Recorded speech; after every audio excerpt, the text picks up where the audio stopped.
I'm going to call to order the Thursday, April 4th regular meeting and public hearings of the Forsyth County Board of Commissioners. I'm calling this meeting to order at 5:04 p.m. Cindy, would you like to lead us in the invocation and pledge? Please stand as you are able. Let us pray. Thank you, dear Lord, for today. Thank you, God, for all your many blessings. God, I thought today as I was watching the good news from Stony Mountain Preserve, how blessed we are to have that and to be able to share that with other people and to take the time to pause and be thankful for it and to be thankful to you that we live in a community that has people that care and that has people that work toward, and for our county employees that work so hard to present good things in our county, Lord, and I'm thankful for that. Help us, God, to always be mindful of the resources you've given us and to give praise back to you. In Jesus' name, amen. Amen. I pledge allegiance to the flag of the United States of America and to the republic for which it stands, one nation, under God, indivisible, with liberty and justice for all.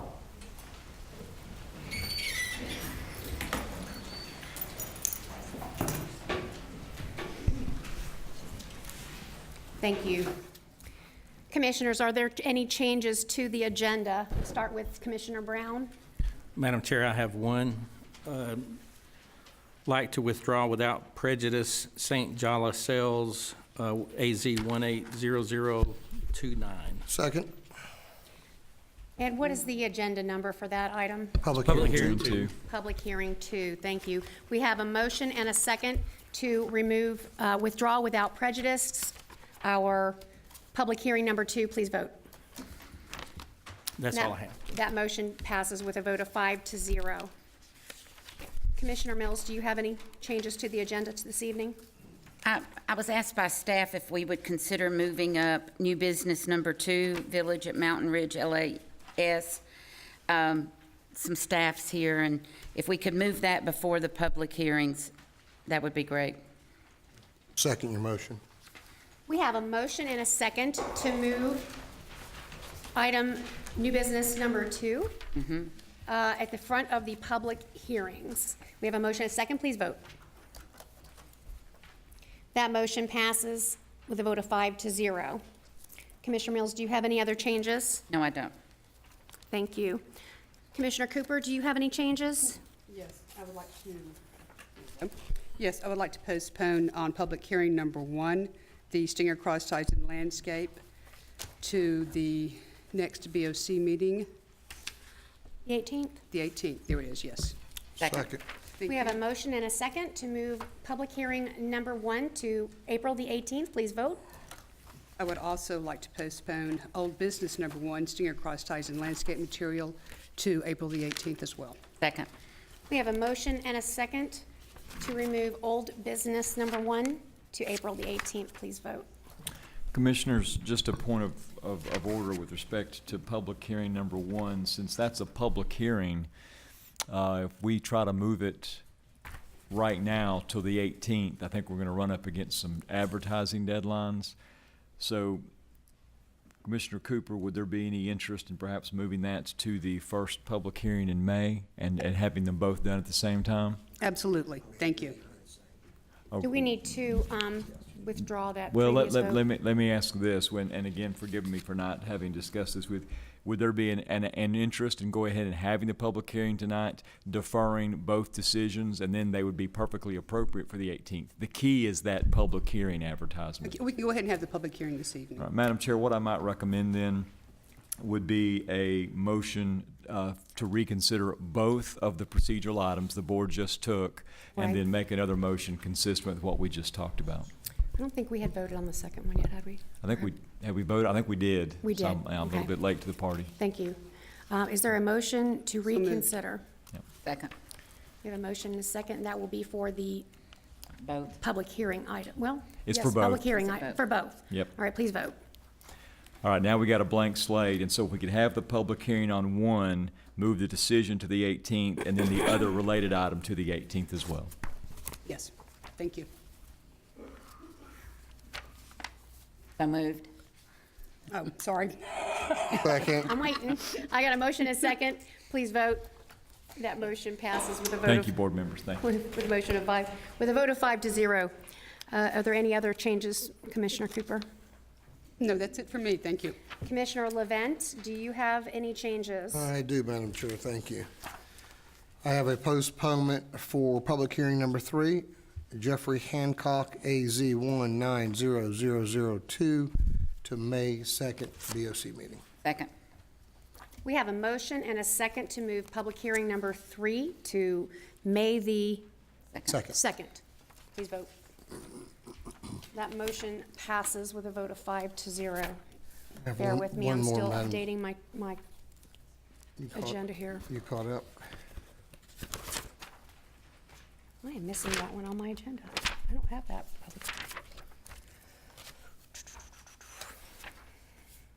What is your other change?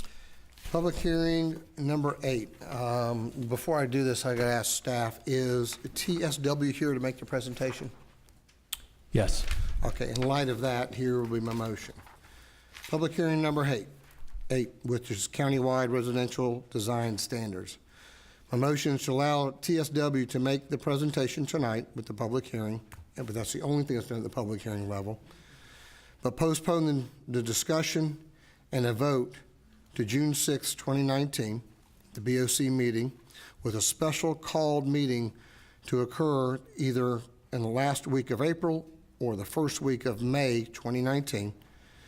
The format of the meeting will be open to the citizens, the Planning Commission members, builders, developers, and BOC to attend and comment.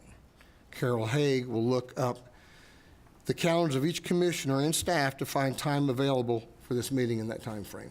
Are you hoping for that to be a joint, to be advertised as a joint meeting of the Planning Commission and That is a BOC? special called work meeting. It's advertised, everybody's allowed, and we're gonna let everybody speak that wants to speak. I don't personally know that we need to punt. I do believe that we need to. Second. So for discussion. Second. Second for discussion. Yep. I'm not certain that I want to automatically go out and punt all the way out to June with this at this point. I think some valuable conversations are occurring right now, so it is not my intention to make a motion myself for the vote this evening. However, I think that it would be prudent for us to keep on track with this Yep. on a regular schedule and bring it back in May. So- I think at this point, If I may just share with you why, they were asking for 30 to 45. Who's 30 may they? not have been enough for us who's to, they? some of the stakeholders. So the bottom line is, I don't know that all of our schedules will work in that tight time frame. We have mentioned doing this meeting before, and we kicked the can down the road, and I'll be kind enough to say we. But 45 doesn't work because it doesn't land on our normal public hearing. For the sake of transparency, I'd like to have it on our first Thursday of the month, which is our most public, is where we do all our public hearings, or most of them. So it seems like the appropriate time to do it. So it got pushed to 60 on my motion. I have a second, and that's where I am. So you might have to call the vote. Okay, please vote. The motion passes as a vote of 3-2. So if the clerk may want to read back what that, make sure it was captured properly. I'll be kind enough to hand the That's- clerk a that's copy. fine. She has a copy already. That's fine. So we'll hold the public hearing. We'll have a special called at some predetermined date. Madam And a Chair, I hearing. just want to make, or check a point of clarification, and I think I've got it now, because I wanted to read what it said, because I thought it mentioned postponing the discussion and vote. So is that your intention? Yeah, since TSW is here tonight, and we're paying them to be here, they should be able to make their presentation. It would be a waste to pay them to be here and not let them do that. Okay. But after that's done, it's done. We move on. I You don't understand. wish for the community to be able to have their regular dialogue? Because that is what the public That's- hearing that- format that- is. That, we're gonna have another public hearing in June for that. You don't want them to be able to speak tonight. Ma'am, we've already pulled the vote in case you don't see Well, the board. but No. I don't believe it was clear that the public was Yes. not going to be able to respond. I'll read it Discussion, one- I'll read it- discussion refers to us. I'll read it as a one more board. time if you'd like, what I read. Here's what my motion was and what got voted on and passed 3-2. To allow TSW to make the presentation today, but postpone the discussion and vote to June 6, 2019. BOC meeting with a special called meeting to occur the last week of April or the first week of May 2019. The format of the meeting will be open to the citizens, the Planning Commission members, builders, developers, and BOC to attend and comment, which opens up to everybody to comment and talk about it.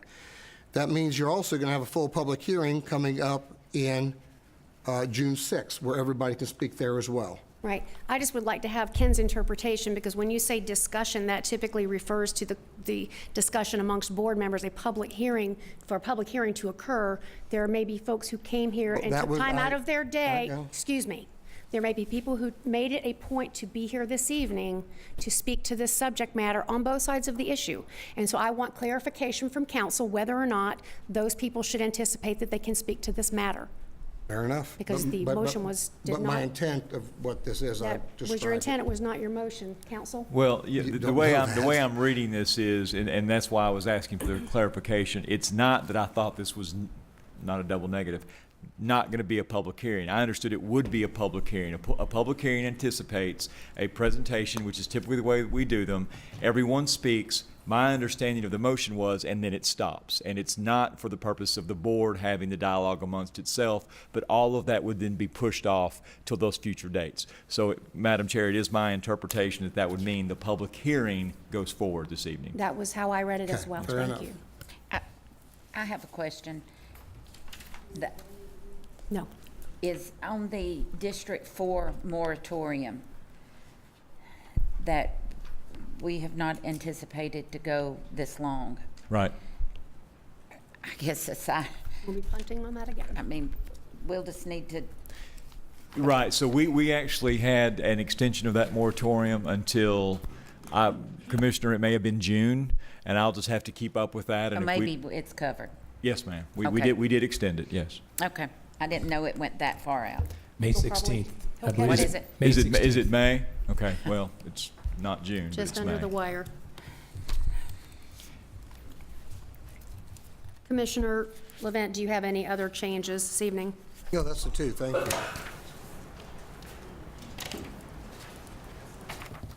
Thank you. I do have one, bear with me for just 1 second here.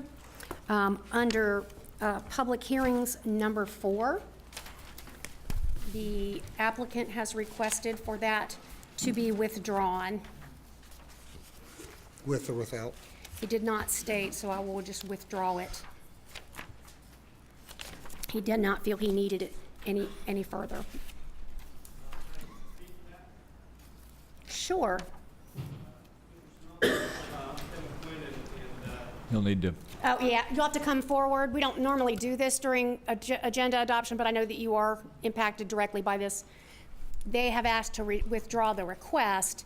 Now, whether or not they are needing this variance or not to be determined, this is them removing their request to have that condition stricken. So they're no longer asking for that. Podium. Okay. My motion is to withdraw it with prejudice. Second. We have a motion and a second. Please vote. That motion passes 5-0. Thank you. Moving along, Eric Johnson, do you have any changes from the county manager's office? No, ma'am. Emerit? Thank you, Madam Chairman. No, ma'am, I do not have anything to add. Thank you. Counselor? Madam Chair, I don't have anything to add or take off, but I do want to make a note for the record that with respect to public hearing 6, it is my expectation that we will have the public hearing this evening, but we will not be taking a vote on that item, and that will be actually moved for purposes of decision, hopefully until the April 18th meeting. We can take that action at the time. I just wanted to announce that for the gallery. Thank you. Thank you. That's a good announcement for the audience to hear, if nothing else. All right, if there are no further changes, is there a motion to adopt the agenda as amended? So moved. Second. We have a motion and a second. Please vote. That motion passes 5-0. Announcements and reports. Our first announcement is coming from Eric Johnson. Dramatic entrance. Didn't fall out of the chair.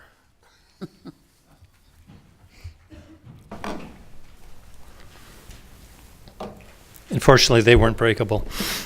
Commissioners, I'd like two employees of our E911 Center to come forward, Becca Russell and Melissa Sinyard. Excellent. And while they come forward, let me explain why they're here today. Each year, the Association of Public Safety Communications Officers and the National Emergency Number Association hold a joint conference, the Georgia Emergency Communications Conference, where exceptional public safety personnel are recognized. Recently, Forsyth County received 2 awards through that program. The first is for Melissa Sinyard, who began her career with Forsyth County's 911 Center almost 12 years ago as a Communications Officer 1, and through the years was promoted to a supervisor position. Melissa's peers nominated her for the Supervisor of the Year Award. The award is presented to an individual in recognition of their outstanding service as a supervisor of communications and for the exceptional professionalism and leadership in the field of emergency communications that it's demonstrated on a daily basis. So we're here to celebrate with Melissa. Second, Becca Russell, who I'll point out, I just sent you an email that effective close of business tomorrow will begin serving as our interim E911 director. Becca began her career with Forsyth County almost 19 years ago as a dispatcher 1 in E911, which at that point was part of the sheriff's office. Over the years, Becca was promoted through supervisory positions to assistant director of the 911 Center. Her peers nominated her for the Director of the Year Award. This highly selective, prestigious award is presented to the individual that performs the duties of the director in recognition of their accomplishments in encouraging, motivating, and supporting their employees. The award is not limited to the person holding the title of director, and that's why Becca, as the assistant director, is here before you tonight. But as I indicated, as of tomorrow night, she will be director. So I'd like to recognize our 2 individuals, and I'd like you to come down for the picture taking.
Actually, I have our second announcement, and it is a proclamation by the Board of Commissioners of Forsyth County, Georgia.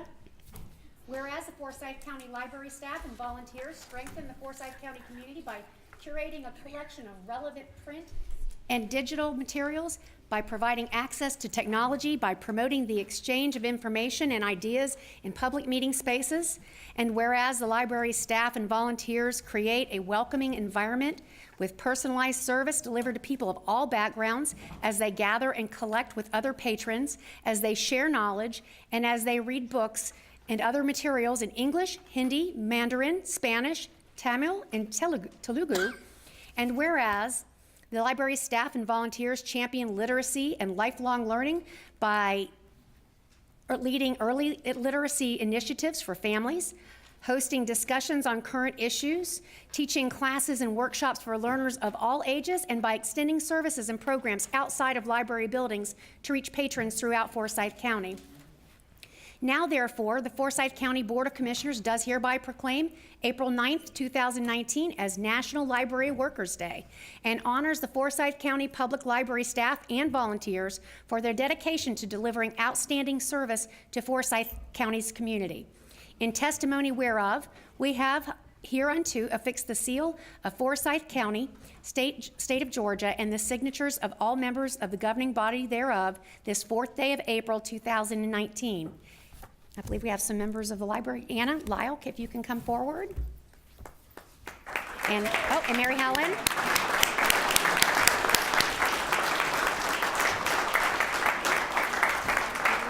Thank you.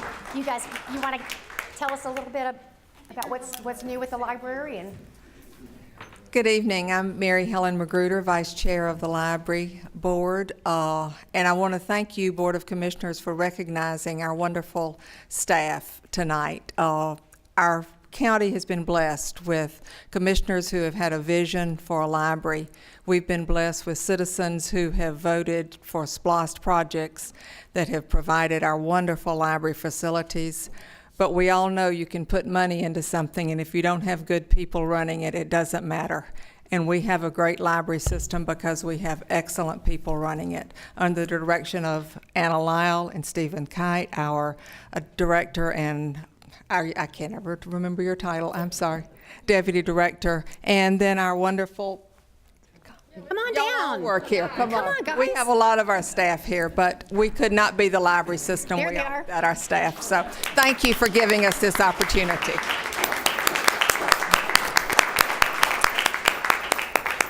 If you want to hang out here, we'll present this. Is the gentleman here that brought this to our attention, that sent the email? Can we get everybody to come Yeah, down, let's- Madam come on Chair? down, And then guys. we Let's stand shine behind through. them for a photo?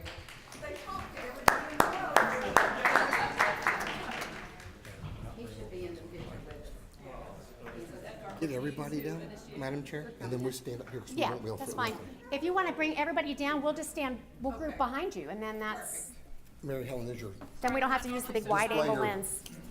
There's your there you go, proclamation. proclamation. Thank you. It was, that's why I wanted it. And thank you for bringing that to our attention. Absolutely. Thank you.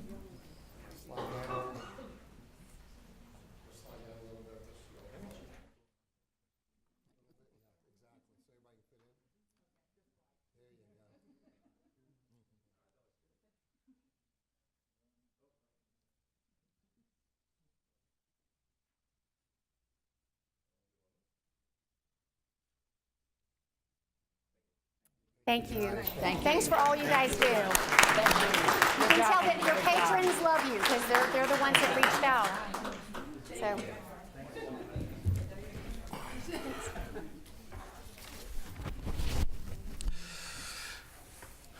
At this time, Karen Shields is going to read the meeting rules and will announce the public comments speakers. Thank you, Madam Chairman and members of the board. I'd like to take a few moments to review the meeting procedures. We ask that you please silence all cell phones and electronic devices. Those who wish to speak during public comments should complete a public comment form available just outside this room. Information regarding specific requirements to address the board is listed at the podium. Please state this information prior to speaking. All comments should be directed to the entire board and not to a particular commissioner.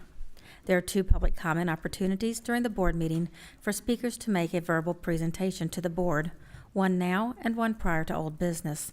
The number of speakers is limited to 10 now and 10 at the second portion. Speakers are selected on a first-come basis and will be heard in the order in which they signed up, with the exception that Forsyth County residents will be heard first, with non-county residents to follow until the allotted time has expired. Each speaker is limited to 3 minutes. We have 2 public comment speakers this evening. The first one is Patrick Foster.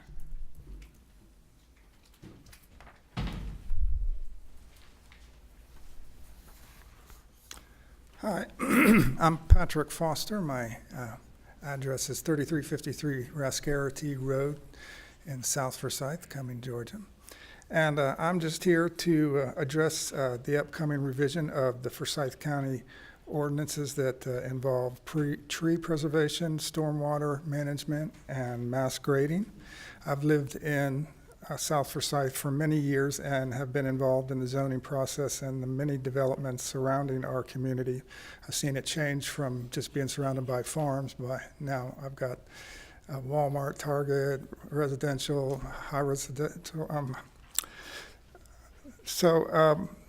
We have hired over the years many attorneys and environmental specialists, when we're talking to these developers and the county about approval for developments. And we've been able to institute many conditions in this process, but it's been very frustrating because over the years, typically the conditions usually get either ignored and unenforced, or get overturned by the developer by introducing variances and so on, which our small community unfortunately cannot afford to keep hiring attorneys and so on.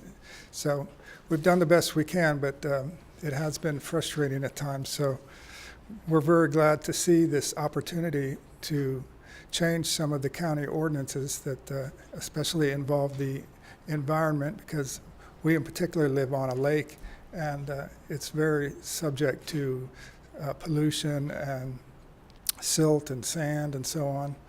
And I recently sent you an email to all of you that outlined a lot of the specific examples that we've experienced just in our little community over the years, because a lot of people talk in generalizations and hypothetical, but I wanted to make sure that you all saw that, you know, these things are facts that actually happen to us, and we're just a tiny little community in Forsyth, and if you multiply, you know, that times all the people in this county, I'm sure this sort of thing goes on all over and has been for years. So we're really glad to see that we have an opportunity, and we really thank the county for giving us this opportunity to have the public be involved in working out some of the new ordinances.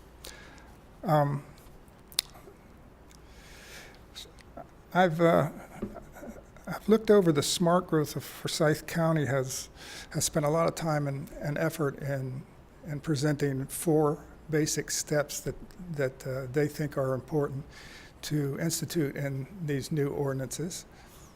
And I've looked at them a lot, and in the detail, I think they probably submitted them to you, and I just want you to know I'm a full supporter of these, and I think they've done a great job using consultants from Atlanta and other places to be accurate.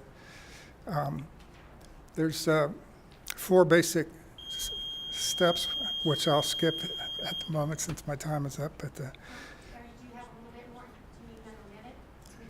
yes, I just wanted to, the 4 steps are. I make a motion to add a minute to the clock, please. Second. We have a motion, a second, please vote.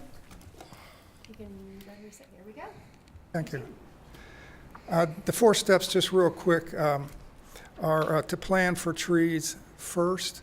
That's one thing that I've noticed at the developments is usually the trees are secondary and they're just mowed down, and they worry about where to plant some new ones.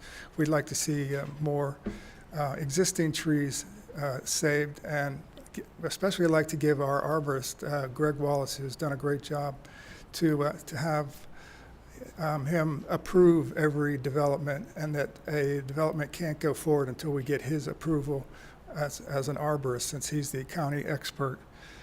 We want to save the best trees as well. I've seen a lot of 100-year-old trees in our community go down that weren't necessary. We hate to see those go, and hopefully those can be saved more. Also, into mass grading, right next to me was a 35-acre plot of land that was open for development. The owner mass graded the entire thing just to make it more attractive to developers. And then once finally purchased the new the whole thing over again. Well, thanks a lot. I just wanted to let you know that I'm a staunch supporter of it, and if you all take a good look at it, I appreciate it. Thank you. Our next speaker is Jay Guidry.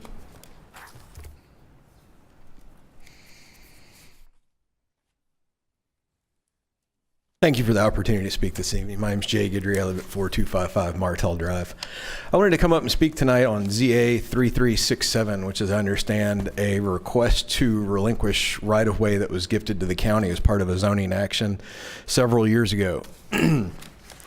As I understand, this is on the corner of 2 state roads, and for years, several of the commissioners fought against impact fees because people dedicate right-of-way instead of impact fees, and you know, there's a huge cost to the county of having to buy back the right-of-way. And here we have somebody that granted right-of-way as part of a zoning, and he's coming back 10 years later after everything's built and wants that back because the state is going to improve the intersection, and he feels that he can sell that back to the state or the county at a higher rate. If we are going to grant this back to this property owner, he should have to pay amended impact fees to the current level, since we're giving him back the right-of-way that he granted to receive the zoning in the first place. At which point, he would then deal with the state on the state purchasing the actual right-of-way and not the actual county. No more county money to purchase for state roads. Thank you. If anyone else would like to address the board during this public comment time, please come forward. Madam Chair, I see none. Thank you.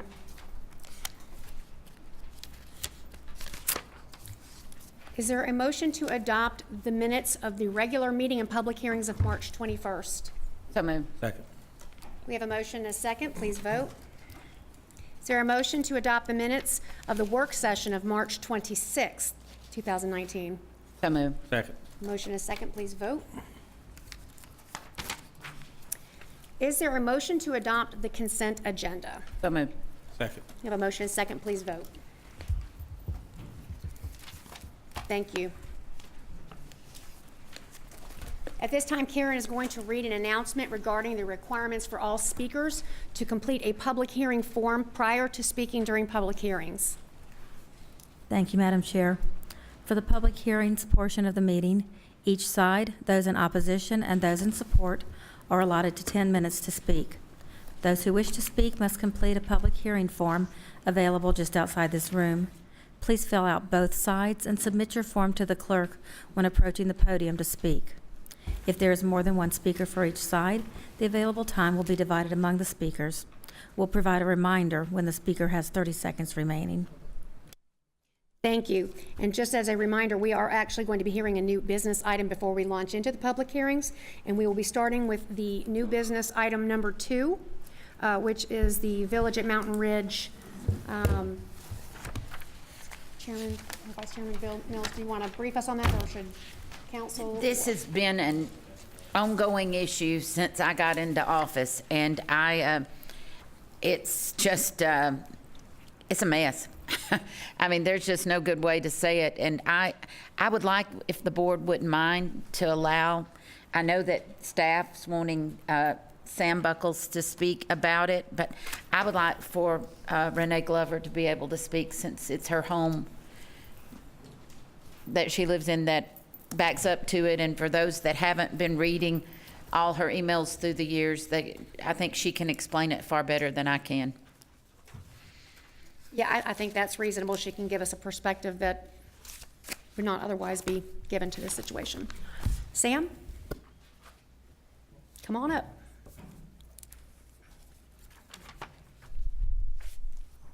Good evening, Board.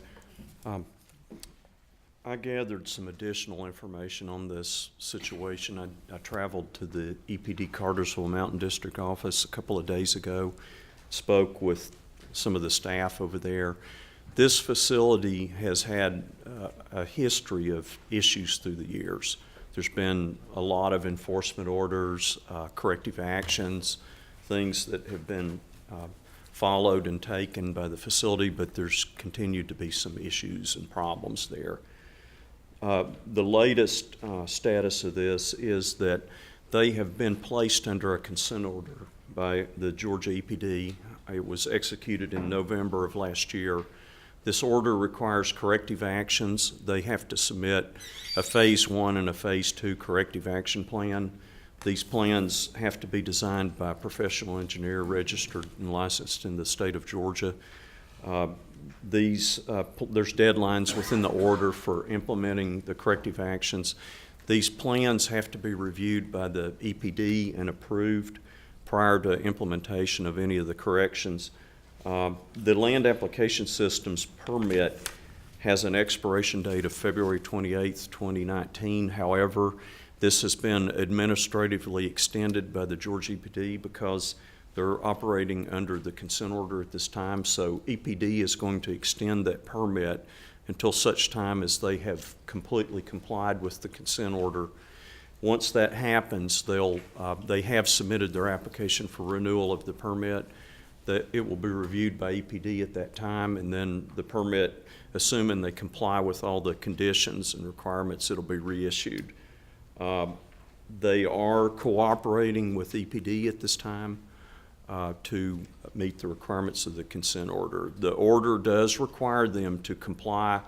The order cites violations, which, among other things, include the fact that they have failed to be a zero discharge facility. This land application system cannot discharge any wastewater off the site. So that has been an issue. EPD has cited them for that. The order does require them to correct that, so there cannot be any discharges from the property. That's one of the main items of the order. So they are working on that. My understanding is they've submitted an initial corrective action plan to EPD. They've reviewed it. They made comments. They asked them to resubmit that with revisions. So the EPD Mountain District Office in Cartersville is expecting that resubmittal to come in probably this week. So they are on schedule with what the requirements of the order are. And that's the status as I know it at this time. Sam, how many consent orders have they been under before? There's been multiple orders. And do they actually fix anything, or? They do. There was a fairly strongly worded enforcement order that myself and one of the specialists, or one of the engineers actually that reported to me over at Cartersville, drafted just before I retired 4 years ago. And my understanding is that Eric Mudd, Coleman Environmental, has spent in the order of around $400,000 to $500,000 implementing corrections. It did improve things, however, it didn't bring the facility completely into compliance. So that's why they've been cited with an additional consent order.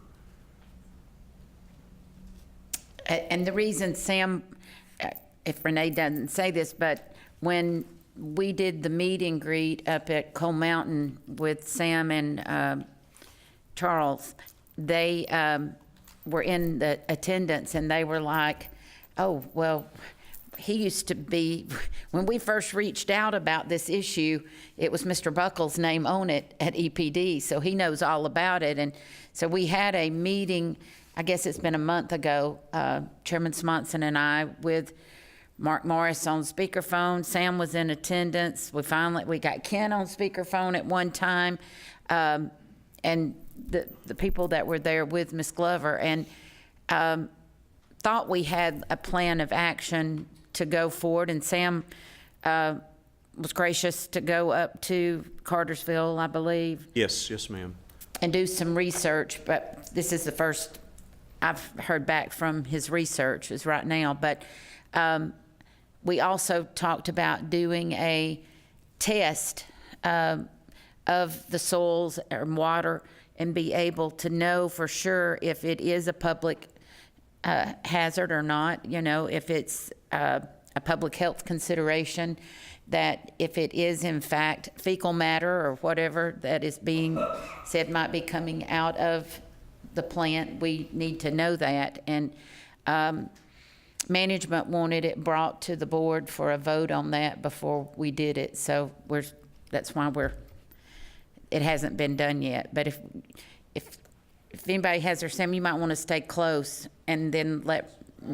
Well, yeah, go ahead. Just for clarification, because not everybody in this room really understands a lot of the history, especially how you came about coming to work for us. So when you keep saying they got consent orders again, you're talking about? The facility, and there was a previous owner, I believe Coleman Environmental purchased this. It's been several years ago, but they're not the original owner of that facility. Who owns the facility today? I don't recall. I can't remember who the original owner was. And your title with the county is? Environmental Scientist Manager. So this became our compliance officer that we got hired because of a lot of other things? He was hired for the landfill. For the landfill, and is attached to our code enforcement, correct? No, I'm in the recycling and You're in the solid waste recycling, department. okay. And you're under the county manager, okay. And your full name? Samuel B. Buckles. Thank you, sir. Thank you. So Sam, from your experience when you're both at EPD and since you've been with us, which is not quite as long, this dates back multiple years that this particular Yes, ma'am. facility has been under one type of order or another. Are you aware of any time during over these years that they've ever successfully met all of the terms and come out from under consent order? You know, Or has it been one after another? there could have been some brief periods where they were in compliance with the orders. But and with- by and large, for the vast amount of time, would be brief periods of compliance and vast periods of non-compliance. Well, there have been, if you look at the discharge monitoring reports, they've been generally in compliance with those for a while. I mean, EPD has not issued any enforcement orders against the discharge monitoring reports for at least the last 3 years. When you say that they're in compliance, does that just mean that they've been consistent in turning in reports, but nobody has validated the results of those reports? Well, EPD reviews those reports, and the reports have to be, the data analysis has to be conducted by a lab that's certified by EPD, otherwise they won't accept the results of the testing. So they have been, the test results have indicated, at least over the last 3 years, a pattern of compliance with the parameter limits. Is there a relationship between the lab that is doing the testing and the facility that you're aware of? I have been told, I haven't verified this, that the person that owns the facility and runs it is also the facility that conducts the monitoring. I don't know if they're the same entity that does the actual lab testing. Do you know whether or not over time from what I've kind of read up on this, over a period of time there was a large expansion when the assisted living center or nursing home that's attached to it had expanded significantly, and yet the volumes that are being reported have not changed. Is that accurate? That is what I have heard. I haven't verified that yet. Okay. Any other commissioners have questions? Just for clarification, is it unusual for a facility like this to do the self-monitoring? Is that how the state has it set up? You know, I wouldn't say that it's real common. It could be But problematic. the EPD accepts it? I mean, Yes, that's my understanding. okay. Sam, one more thing. I mean, I know from this going on and on and on, and I know from numerous meetings I've had with different neighbors than Ms. Glover. Tim Merritt's been real helpful in dealing with this, but I keep having people say it's not under the county's jurisdiction. It's not under, but what do you, or maybe somebody, you answer or whoever, but what can you explain the EPD and how they permit these Yes, type of ma'am. facilities? The Georgia EPD is delegated authority by the U.S. Environmental Protection Agency to enforce all U.S. EPA rules and regulations, including if they're discharge facilities, the NPDES regulations. In this case, this is a land application system, so at this time they do not have a direct discharge permit to any state water. But EPD is the entity that regulates this.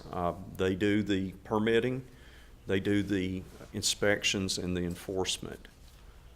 Because this facility is subject to an EPD permit, they're also subject to all of the EPD rules and regulations for water quality control.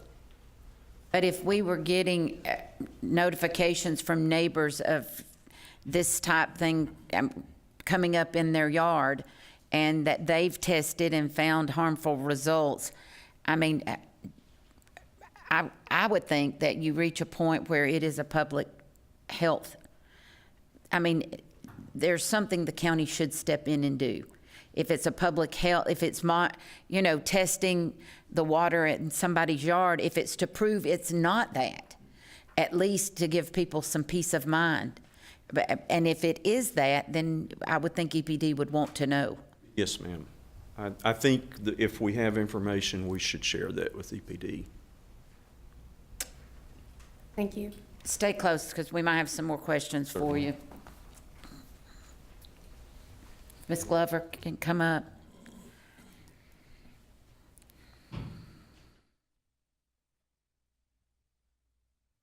And if you will, give us your background too.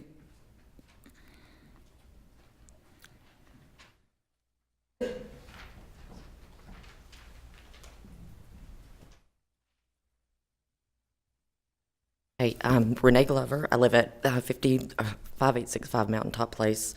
It is my backyard that the facility tends to drain in. My degree is environmental spatial analysis with environmental science concentration and a minor in biology. So I have watched this very, very closely, given the fact that it's also my backyard. The facility has been handed corrective action plan since 2006. The subdivision was developed in 2005, so, or 2004, roughly. They're ongoing.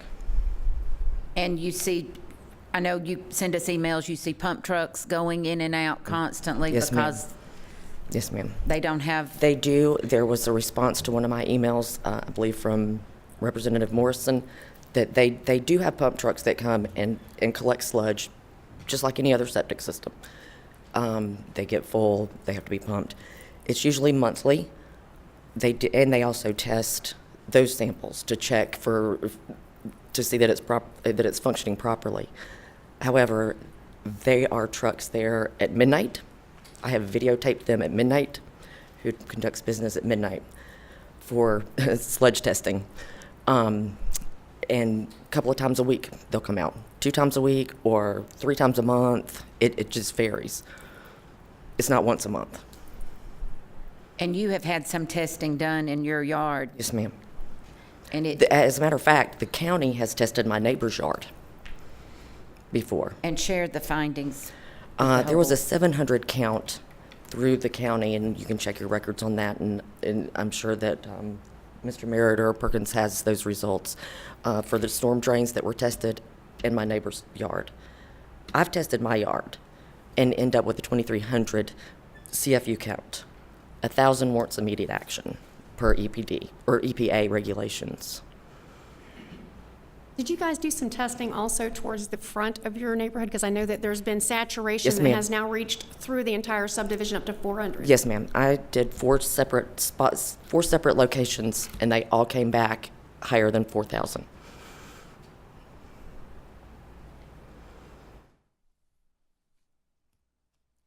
So the testing that we need to do, actually, on our agenda item, it lists it as water, but it seems like, again, it's not a water testing, it's a soil testing. It's saturated soils. While there's water in the soil, it's actually a soil sample. And the issue is that it tends to oversaturate. Like, it creates a large problem when we have rain because of the fact of the oversaturation.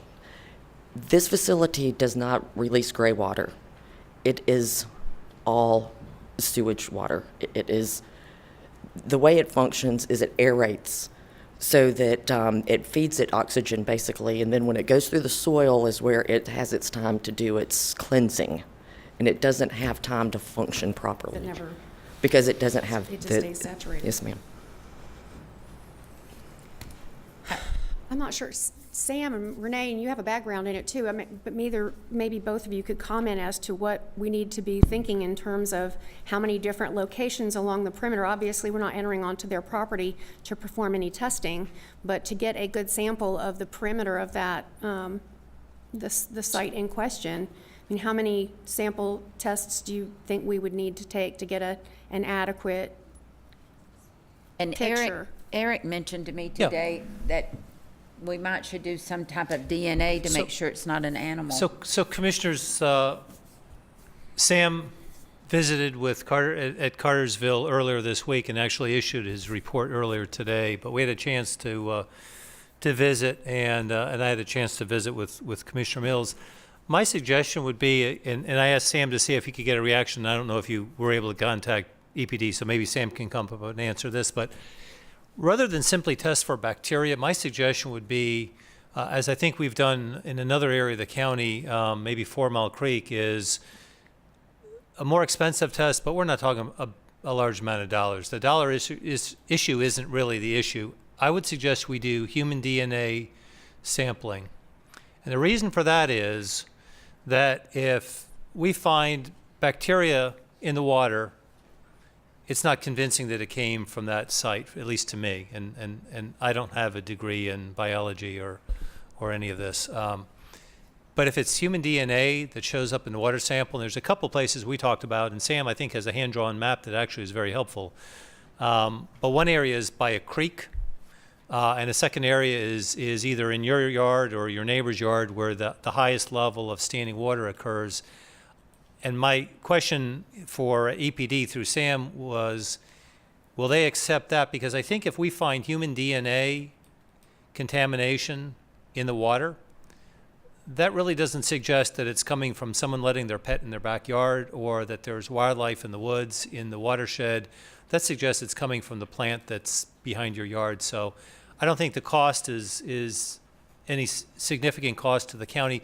But the reason I told Commissioner Mills I'd like to ask the board about that is that I'm concerned that if we start doing testing for human DNA and water samples, I don't want to expose the five of you to having constituents come back and say, where else might the county do that, and how do we have some reassurance? I think we can probably find the multiple occurrences by EPD at this site as a rationale that there's a unique situation here. We did that earlier this year when with water testing over at the former golf course. And at that point, I think, heard from our attorney that we don't have the authority to do soil testing, but we do have the authority to do water testing. We would do it, I think, on property off-site. And if it shows that there's evidence that suggests that contamination is indeed coming from the site, then we would turn that over to EPD and ask for EPD to come out and with us do joint testing on the site, off the site, to show that relationship that the same human DNA that we're finding off-site can be found on-site. And that's, to me, would be pretty convincing evidence. But if Sam could come up, and certainly Renee, if you have an opinion, I would suggest a more expensive test, but again, I don't think it's a significant cost. But I simply caution you to let us know if you have concerns about us doing testing for human DNA. We have done DNA testing at 4 Mile Creek to look for contamination by farm animals versus by chickens. And I don't know if we did testing for human DNA. We did. Renee says, our Renee Hogue indicates we have. So that's the only reason I really would want a little bit of board feedback. But Sam, what did you hear today from EPD? I'm in the process of doing some additional research. I made a call to the EPD lab today. I spoke with one of the environmental specialists there. The person that I really need to speak with, the lab manager, was not there at the time, so I'm going to make a call to him tomorrow. I haven't gotten an answer yet as to how enforceable. I mean, this type of testing, it would have to be done in accordance with the appropriate protocols and EPD methods, but I would need to check with, probably have to bump it up the line over at EPD to see, you know, would this be something they could accept for enforcement purposes?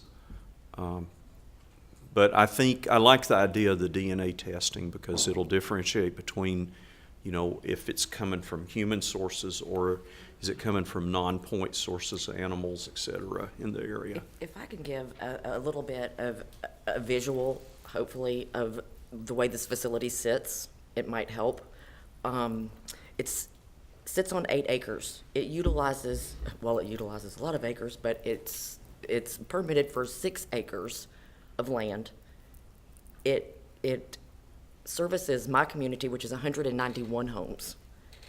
And then the assisted living facility has attached to it, which has 46 units in 2 phases and 44 units of a active adult community that have tied onto it. Now, it's 6 acres, and it's 75 foot off my back door. So, But we would want to do the correct kind of testing if we're going to invest in it. Absolutely. So then if it does come back in wrong, that Absolutely. EPD would accept it. So we need to make sure that we are doing it according to That's what I was just trying to EPD. say. There's no farm behind me. There's no, there's not a zoo back there. It's pasture. until you get to the cemetery on the other side. But would you say your home's in a low point? Yes.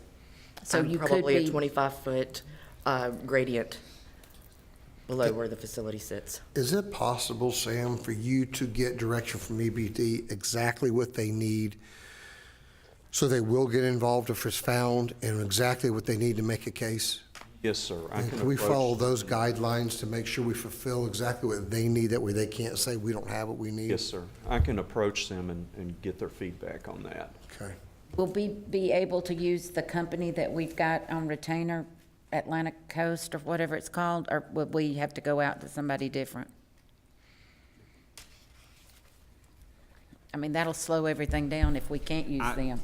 I believe we'll have to go with a firm that specializes in this testing. This testing is not done at a lot of labs. It's very new. It's new science in the field, but it seems to be a very good a way of verifying sources. So, and again, I don't think it will be our existing company. I think it'll be a different company that will specialize in this. But will that delay getting this done? Do they have subcontractors that they would be able to work with to get it done, to speed this process up? Can we investigate that quickly, so? Yes, we can start tomorrow looking at the lab, finding the lab that can do it, following, getting their sampling protocols, all of those type things, in addition to what Sam is doing, and that is verifying with EPD that if we go to do this, they can use it for whatever purpose they need. Something that at some point we should pull public health into as well? I think Renee can tell us about, has a health department been involved? The county health department won't come out because it's not in their jurisdiction, so to speak. I've asked them to come out. They haven't come out to my knowledge on my behalf. Now, they may have come out to look at the facility or what have you. But due to the fact that EPD permits and regulates these facilities, they're the only ones that I can get to come out, which is rare. And unless they come out and are writing consent orders or what have you. But I don't know how anybody's gonna know that it's a risk to public health if you don't do the testing. It's a large risk. It's a no-brainer, honestly, if you look at the facility and you look at what's happening. I've been out there. Right. It's disgusting. Right. So there are two of the commissioners that have actually been out and walked it. It's horrendous. I'm sorry, do you think that we would be better to move this, to take a vote on it on Tuesday at the work session when we do know who the company might be and what we'll be testing for?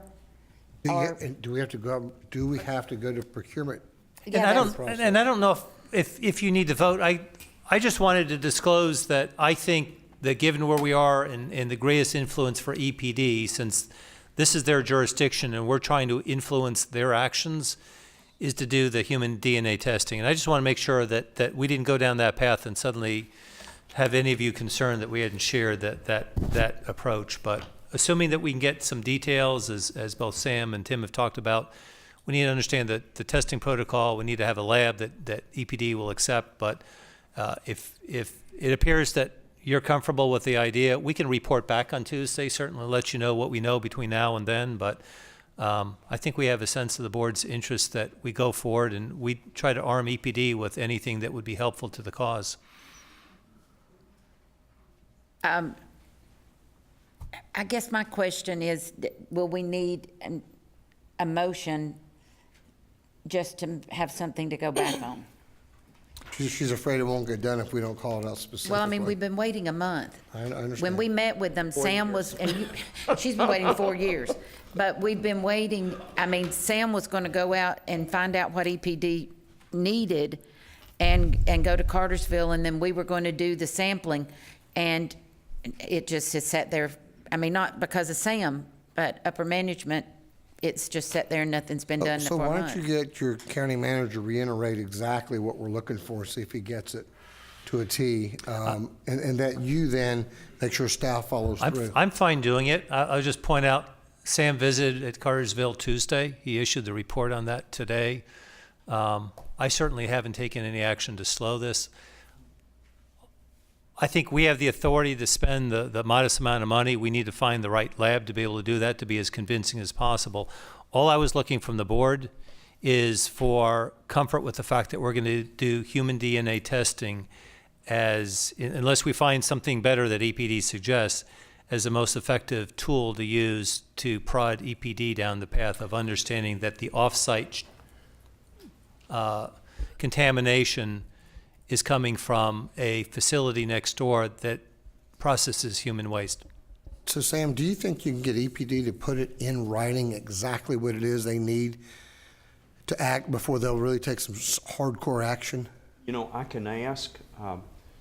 I'm sensing that this is going to be something that's going to probably have to be bumped up the line to the director's office downtown. But we need to find out what it is we have to bump Sending a up. resolution to that effect to send it to them. That would probably be helpful. Yes, ma'am, but wouldn't it be nice if we also had attached what exactly kind of contaminants and to what level they need to see I with agree. that Of that course, really that's makes them what's- act? That's what's, Yeah. we've already discussed that. And that's No, I know. why it's important that we get it back, and, I mean, and we do it in a timely manner. So based on this full discussion today, do we need a motion is what Ms. Mills was asking? Madam Does Chair, staff truly understand what the intent of this board and what our line of questions and what we want answered on Tuesday? Speaking for myself, Madam Chair, I think it's unmistakable what the board wants. Good. So what I might recommend is this, rather than a motion tonight, how about we just add it to Tuesday's work session for an update? That way, it's going to come back and everybody will be reminded of it again in 5 days. Yeah, and hopefully Sam will have some parameters that we could put into a motion that, I mean, right now, we're sort of out there. We're going to have to make it be wide open-ended with dollar amounts and maybe we could even have an idea of a company that we could bring forth to do it. I'm good with that. Do you want to make that motion now? Bring it No, back Tuesday? We're good? Did we have to make a motion to put it on Tuesday? He doesn't say. No, if two we got it. commissioners want it on Tuesday, it's on Tuesday, and got I'm it. sure the clerk has got the signal. Thank you. Thank you both. Thank you. I don't know if, do y'all have anything to add, Kevin, or any of y'all been out there? Come on up. To wear your boots? Oh, hip waders. It's nasty. That's I've been out there, yeah. hazard waste. Jim Calclew with my staff has been out there several times. We've been tracking this since 2015, I think. Mr. Merritt's been very helpful in this, and we have taken action. One time, the runoff got into the stormwater system, our MS4 system, so we did take enforcement action against Mr. Mudd at that time. So, and we still are monitoring our stormwater system out there. So, Thank you.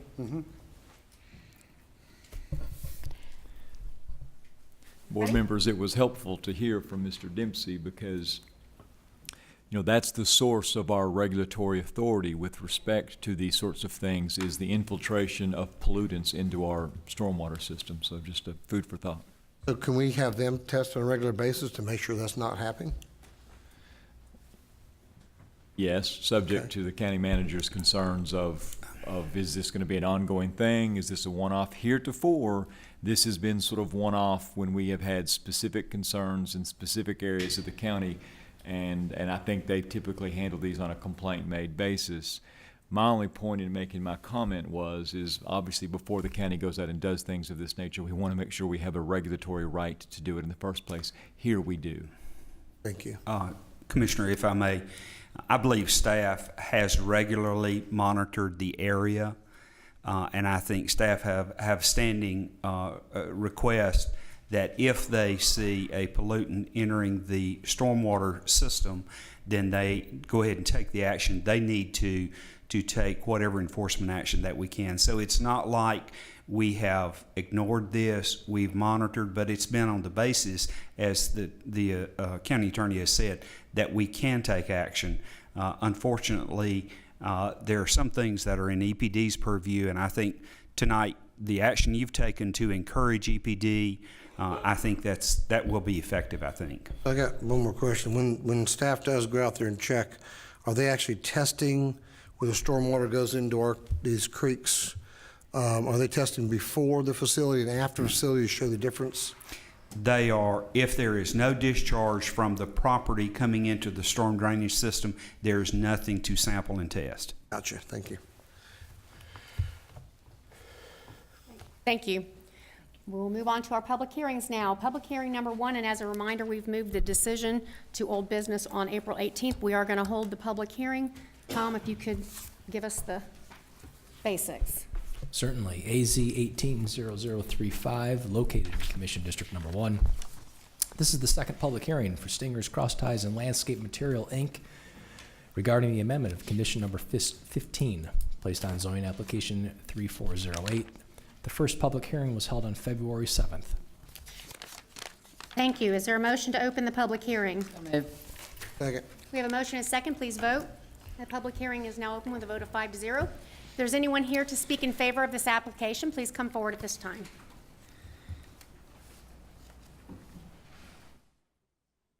Good evening, Commissioners. Ethan Underwood, Miles Hands for Talent on behalf of Stingers Cross Ties.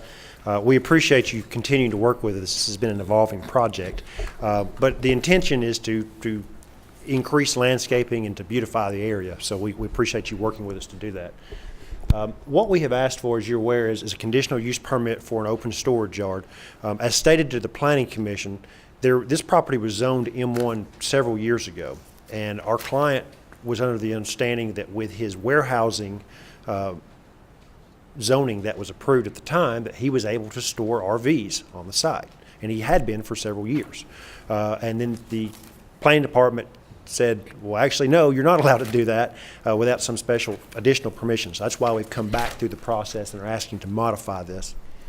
As stated, the property zone 1. This is as far on Highway 20 as one can get and still be in the county. You can see the Cherokee County line, and in fact, County Line Road is to the far west. And the property consists of a portion that's zoned highway business, another portion that's zoned CBD, and the large portion, which is why we're here tonight, is zoned M1, and that was zoned for a warehousing facility. What we would like to do is to be able to continue this RV storage facility. The nice part about this is that the lay of the land is that the storage is barely visible from Highway 20. It's a very low impact use, particularly for an M1. It's a much lower impact use than the warehouses for which the property is zoned. And with the additional landscaping that we've been working with Commissioner Cooper and with the Planning Commission, it will make what is being stored there invisible from Highway 20. We are proposing that this would be limited to the storage area, to the area that's shown in blue. So there was a zoning condition that came out of Planning Commission that said this is the area and the limits of the storage portion. In discussing this, though, one of the major issues that have come up is, and this is a little difficult to read, but this is a GDOT document.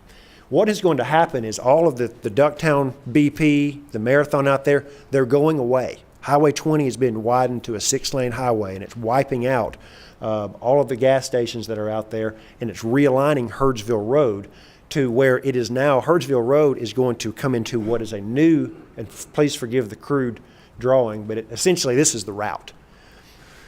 It's going to cut through a portion of this property, the western side of the property, and realign County Line Road to Howard Road.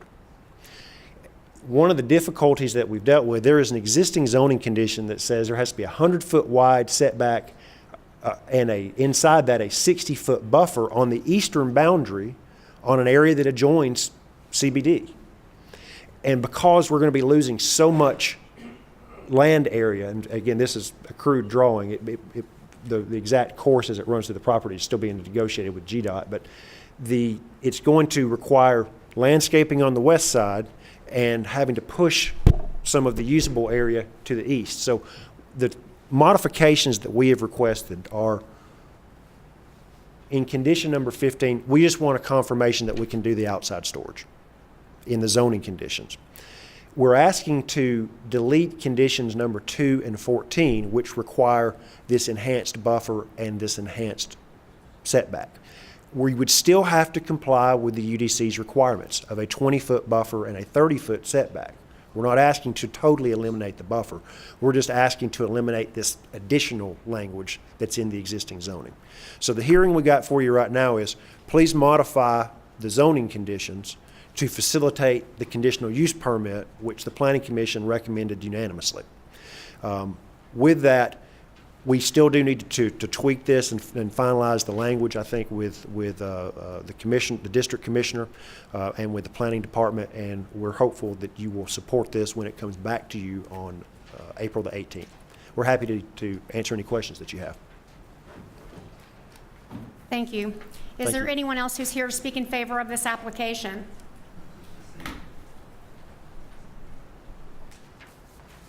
I'm not seeing any. Is there anyone who's here to speak in opposition to this application? Is there a motion to close the public hearing? So moved. Second. We have a motion and a second. Please vote. That public hearing is now closed. I know we're planning to bring this back as old business on the 18th. Did you want to have any discussion on it today, or you want to just have it all then? Super. In that case, we will keep on cooking along. Public hearing number 2 was withdrawn without prejudice. Public hearing number 3. Postpone. Did you also I had that. You postponed that one. Okay, got it. All right.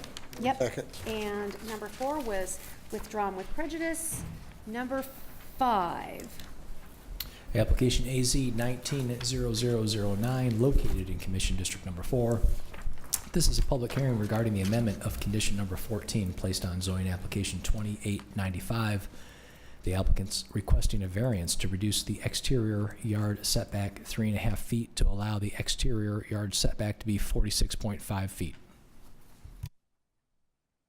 Thank you. Is there a motion to open the public hearing? So moved. We have a motion and a second. Please vote. The public hearing is now open. If there's anyone here to speak in favor of this application, please come forward at this time.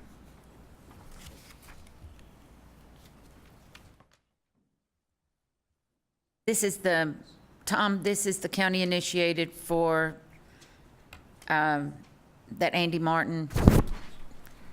This is the house that we put on Let me open up that file and verify that.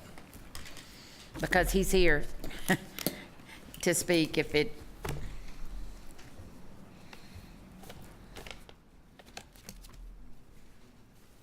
This is not the church one. No, That's the one. church one's Right. later.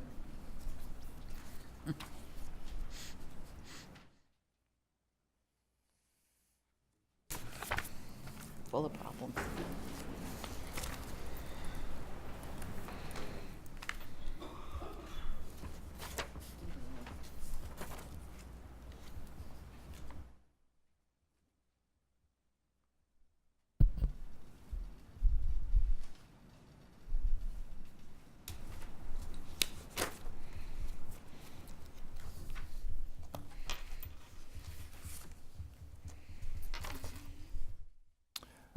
All right. Yes, this is a county-initiated application.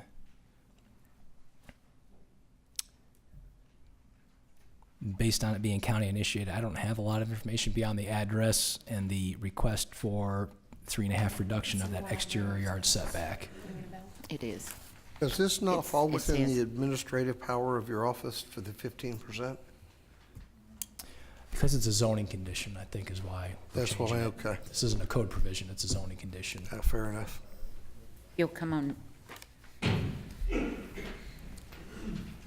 And just explain to the board what it is again.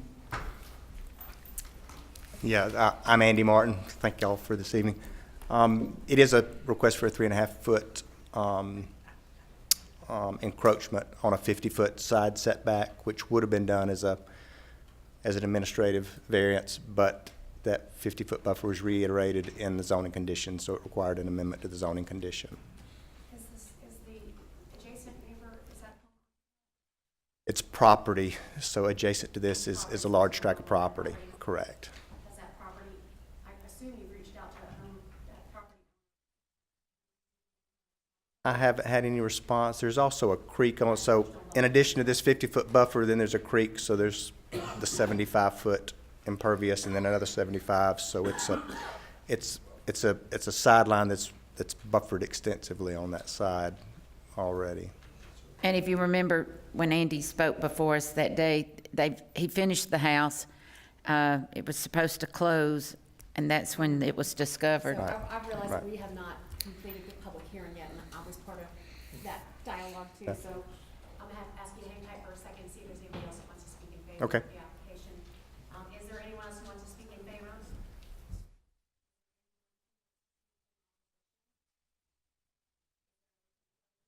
So moved. Second. Motion is second, please vote. And the public hearing is now closed.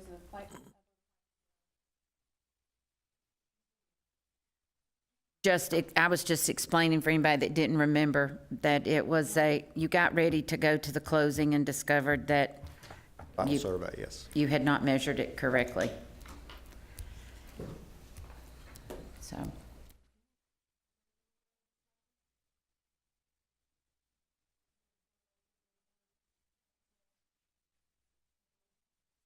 I'd like to make a motion that we approve the county-initiated request to amend zoning condition on ZA 2895, AZ 190009, parcel 266-083, to only amend it for that parcel as presented with the condition shown before you. Second. We have a motion, which for question, does it need, just to protect this so it doesn't come back again, do we need anything to show which sideline exactly this is going to be on? Like a drawing, or should we put that up just to make sure he's covered? Just for clarification. The way that is worded, it does say, except for the southern boundary of Lot 30. So it is limited to the southern boundary of Lot 30 in the way that's worded. I'm just trying to protect you, don't come through all this again. But should we put it up, Ken, real quick, just to say, referencing just show the boundary? Commissioner Levent, yeah, we'll Just go for and put it up. clarification. Yep. We've already made the motion just for clarification.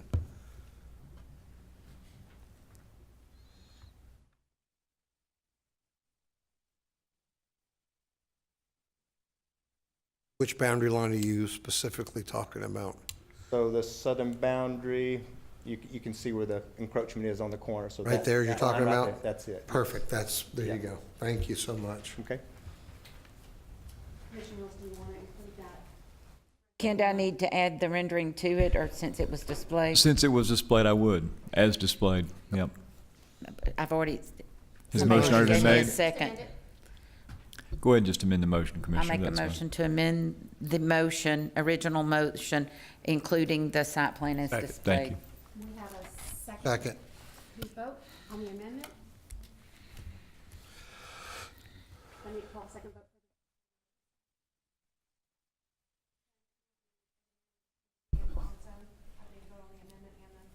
No, I am comfortable, Madam Chair, with you voting on the amendment as was added by the Commissioner. The only thing I want to confirm very quickly is should there be reference to a variance? Is that an issue on this one? Changing an original amendment condition, a zoning condition. Changing a zoning condition. I just said with the conditions that's shown on the screen. Which would include the applicant requesting the variance toward the bottom? The variance Yes. was within the 15% discretionary. It I'm was- comfortable since it was referenced as displayed on the screen. Thank you. Yes, there you go. Yep. Thank you. Thank you.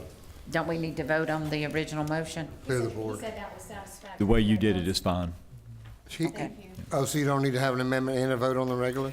Not in that situation, because she was simply clarifying to add just the reference to the site plan. Yes. And I'm comfortable with that being caught Yes. up in the original motion. Public hearing number 6.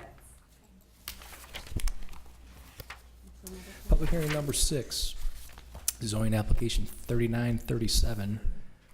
The Forsyth County Board of Commissioners is the applicant. This is located in Commission District Number 4. It's a public hearing for a county-initiated request to zone 233.7 acres from Res 6 to M1, M2, and/or mine. The property is located on the north side of Smith Drive, approximately 1,300 feet east of the intersection with Setting Down Road. Madam Chair and board members, if you'd like, I've got some additional things to go over with you. The first thing I do want the board to consider is the conditions that are going on your screen right now. These are conditions that the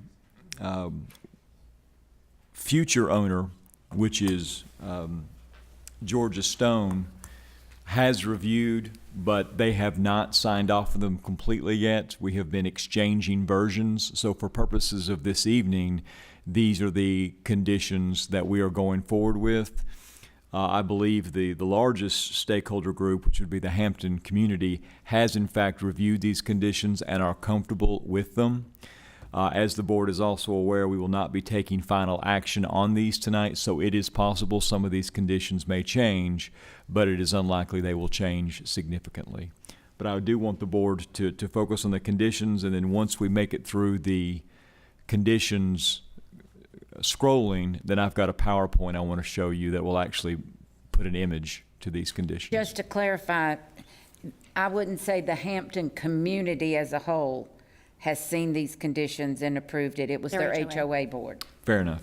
And That's Ken, just to fair. clarify, do you want to show the PowerPoint before I open the public hearing? I do, if that's Okay. okay, Madam Chair. I think that would help Thank you. with the public hearing.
All right.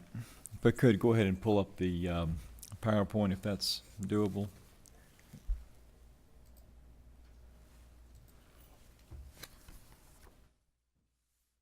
All right, so as Mr. Brown mentioned, this is a county-initiated rezoning. The parcel in question is 233.7 acres. It's referred to as tax parcel 25201. It is presently zoned Res 6. The contemplated zoning is going to be to M1, M2, and or mine, and there is going to be more clarity brought to it if we go into the slides. Go to the next one. All right, so what you have in front of you here is the parcel that is actually up for rezoning. Go ahead and do the next slide. So yeah, this is what is before you tonight. This is the property that is subject to this zoning, ZA 3937. As I mentioned, it is Res 6. Hampton subdivision is to the north, and we're going to be focusing on a connected property to the south in just a moment, if you'll click to the next one. All right, so this is now sort of backing out our field of vision a little bit. If you see the big lake toward the middle of the piece of property, that's the add-on that I just added on. That parcel upon which that lake sits is not part of this zoning. That is property that is already zoned, and that is being used by Georgia Stone as a sand mine operation now. So where you see the property line just to the north of the large lake, that begins the property that is the subject of this zoning. Go back one slide just so they can see it again. Again, this is a blown up of what is actually before you this evening, and go to the next one. And then backing up with the property on the lake, that is the property that is important, but it is already zoned, and that is zoned to an M2. Click the next one. Right, so that parcel is zoned to M2, and again, that is not in front of you this evening. That was actually zoned to M2 years ago. The board may remember that we just did some work on that with respect to its legal non-conforming status, and the board took some action as part of this overall transaction. If we can keep going, please. Right, so that prior zoning that did zone that to M2 was ZA 3546, and that parcel is currently zoned by Georgia Stone Products LLC. With respect to the piece of property that is at issue tonight for rezoning, it is under contract to Georgia Stone Products LLC, but fee ownership has actually not changed hands yet. Go to the next slide, please. Okay, go to the next one, please. All right, so when I was going through the conditions that you looked on your screen, the first thing you saw were variances. And the first two variances you saw, I'm going to explain what they did. I hope you can see the four arrows. The first two variances in front of you was to eliminate the landscape strip and building setback on both sides of the line with the arrows pointing at it. And the reason, of course, is because if the piece of property to the north of the lake is in fact zoned to MINE, mine, and then is owned by Georgia Stone, which, as I mentioned, they have it under contract already, then obviously that lot line will effectively disappear. They may keep it and not separate it as a separate parcel, but they certainly don't need to have setbacks and buffers between what is going to be a commonly owned piece of property. So that's a fairly utilitarian variance, and if the board has any questions about that, let me know, but that one makes obviously a lot of sense. Go to the next slide, please. The next slide. The variance number 3 was with respect to what you can see in yellow, the large arrow pointing to yellow, and what you may not be able to make out is that is reflective of a 100-foot buffer. And what this third variance would do would be to eliminate any requirement for Georgia Stone to install additional plantings within that 100-foot buffer as outlined and as reflected by the big arrow. So that is our third variance on the list of variances that were scrolled to the screen for you. Next slide, please. Keep going. Next slide, and one more. All right, and one more. Thank you. All right, so the zoning conditions now sort of break the property down into 3 quadrants. The first arrow is pointing at it's sort of difficult for me to describe to you, but if you look at the lake, the large lake, and then look right above it, you'll see an area, yes, right there, then go up, follow that line up right here. All right, so, and all the way, follow my finger if you can, just so they can see it, and then have it come down here. Yep, and then over here. All right, so this parcel right here, that is in fact a portion that is going to be zoned to the MINE or mine designation. All right, so that's why I have one arrow pointing directly at that parcel. Then the arrow immediately above it, that is the area of property that will be zoned, should you choose to an M1 zoning designation. And then if you see an arrow pointing to what looks like an orange rectangle on the right, that is a parcel that will be zoned M2. So 3 arrows, each identifying different conditions. So with respect to the parcel that's zoned MINE, and again, that's the parcel directly above the lake, the larger body of water, the zoning conditions contain some restrictions, things that could not be done on that MINE zone piece of property. What Georgia Stone has in mind for that piece of property is for it to be a portion of its sand mine operation. That mining operation could not go, if you'll put the mouse, cannot extend past where the mouse is, the pointer is right there, which is that 100-foot landscape strip. So that's actually a natural buffer there, or a natural ridge line, and the mining operation cannot go past the northern boundary of that. With respect to the larger area, the second arrow that is pointing at the larger tract, that is the parcel that would be considered an M1 zoned piece of property. And there are a lengthy list that was in the scrolling list of conditions of prohibitions on what could be done on that property. I won't read them out to you, but as Commissioner Mills mentioned, the Hampton HOA Board has been instrumental in working through with us those list of prohibitions, and they have signed off on the list of prohibitions, as has, by the way, Georgia Stone. With respect to the parcel that is shaded orange in the rectangle, that is the only parcel that it would be zoned M2. And we have conditions that basically state that that property can be used for any M1 use, except for those M1 uses that are forbidden by the previously identified conditions in M1. And I think that if Georgia Stone comes up and speaks, what they will say is that at some point they want to use that M2 zone piece of property for a stone crushing and processing facility, but the conditions will not let them use that property for that facility until the year 2059.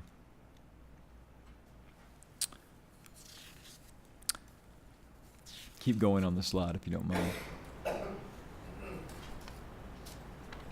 The next ones, please. All right, with respect to the ZA 3546, you'll see I've got an arrow pointing at that. That should strike you as somewhat curious because that's not the parcel that is in front of you for zoning. As I mentioned, that was zoned years ago. However, we have added a condition that because Georgia Stone is in fact the owner of ZA 3546, they are agreeable to us actually adding conditions that affect that parcel of property. And we've had to, and they're going to come up, and I suspect they're going to speak to you tonight, and that may be a question they will get asked, is whether they are comfortable. Because to make sort of this as a comprehensive whole, we've actually had to add some protections that actually impact ZA 3546, which was zoned, as I mentioned, years ago. And that had no conditions on it at the time. It did have conditions because this was the they were going to build sort of a green industrial campus here. They just don't have conditions that affect a sand mine operation per se, because that's not what the folks thought they were going to be doing at that time. So you have had to add some additional conditions.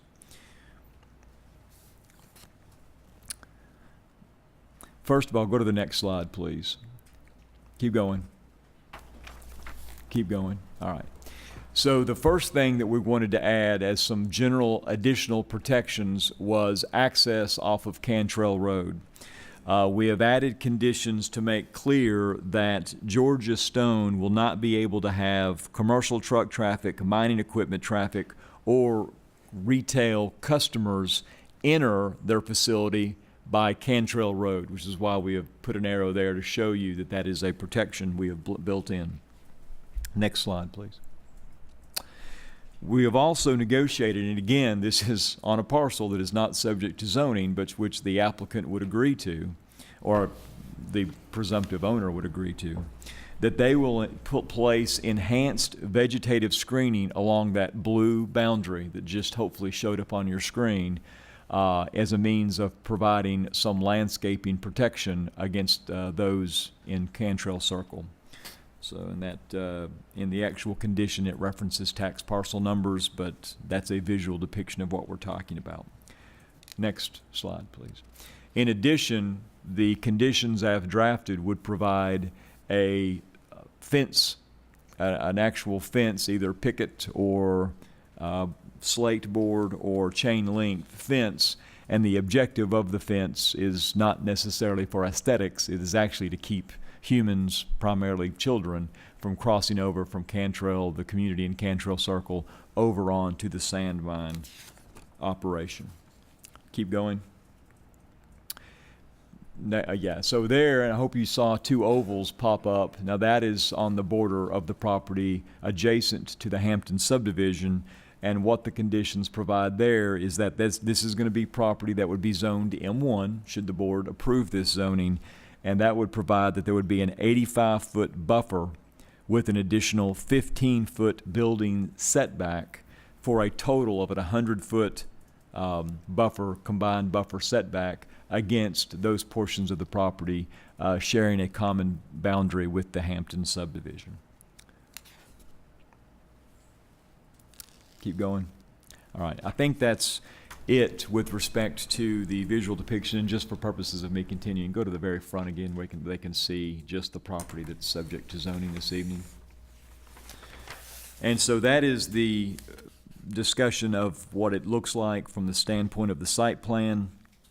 Board members, right now, We don't have a site plan that accurately portrays all of those things. We don't have one that shows the enhanced buffers or the vegetated buffers or the fencing or some of the additional protections. And I know that the commissioner has indicated that by the time there is a vote taken on this, she is going to want the board to see a site plan that captures those elements in addition to better outlining exactly where this intended M2 is.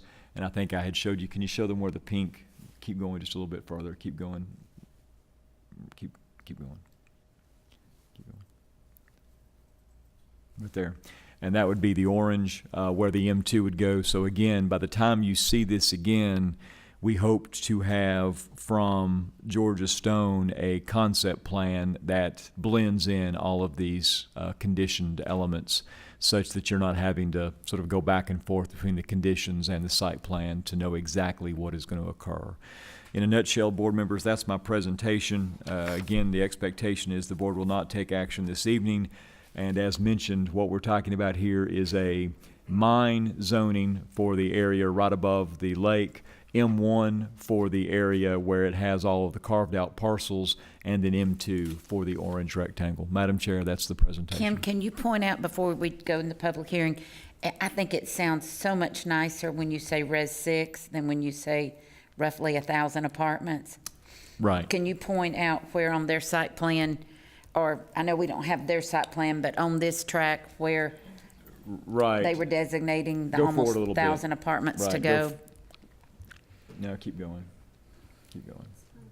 No, the wrong, that's the wrong way. It is, the upper left. Anyway, it doesn't. So the 1,000 apartments, it would have been in the area, if you can see the phrase at the top of the map where it says zoning buffers, if you just sort of follow that straight south, it is in that area where the cursor is going right now, this area right there. That is where all of the apartments would have been located per the change to zoning that occurred in roughly 2012. So the zoning would have encumbered in the entire tract, but the actual residential units were actually placed right in that area, directly adjacent to Hampton subdivision. Thank you. Thank you. Is there a motion to open the public hearing? So moved. Second. With a motion and a second, please vote. The public hearing is now open. Is there anyone who would like to speak in favor of this application? Please come forward. Madam Chair, members of the commission, Ethan Underwood with Miles Hansford Talent. We serve as local counsel for Georgia Stone Products, and as I think the county attorney gave a good description of negotiations going forward. We did ask for a few additional variances along the eastern boundary. We did ask for, and also some internal variances. We have submitted a set of zoning conditions to which Georgia Stone is agreeable. We've received some red lines, so we'll give qualified support, but we do still have a little bit of work on these zoning conditions that we'll be working with Commissioner Mills to finalize. But with that, we appreciate all of the time that's been put into this by multiple commissioners, by the Hampton neighborhood, and also the folks on Cantrell Circle. And we're happy to answer any questions that you have. Thank you. Thank you. Is there anyone else who's here to speak in favor of this application? Is there anyone who is here to speak in opposition to this application? Is there a motion to close the public hearing? So moved. Second. We have a motion and a second, please vote. And that public hearing is now closed with a vote of 5-0. Commissioner Mills, did you want to have some additional discussion on this right now? Just to clarify that we did have 2 community meetings at Hampton that one of them, I know that Ken came, Bart Boyd came with Georgia Stone Products and answered a whole bunch of questions, and then we came back again for a follow-up meeting to help write their conditions that they had asked for. Some, because this is unknown about when this, industrial park might start, and Georgia Stone Products does not do industrial, they will look to sell this someday.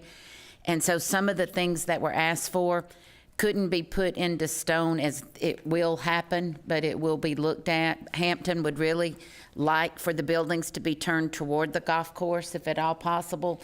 They have agreed to make anything seen from Hampton to be architecturally pleasing or to go with their architecture. Compatible, that's right.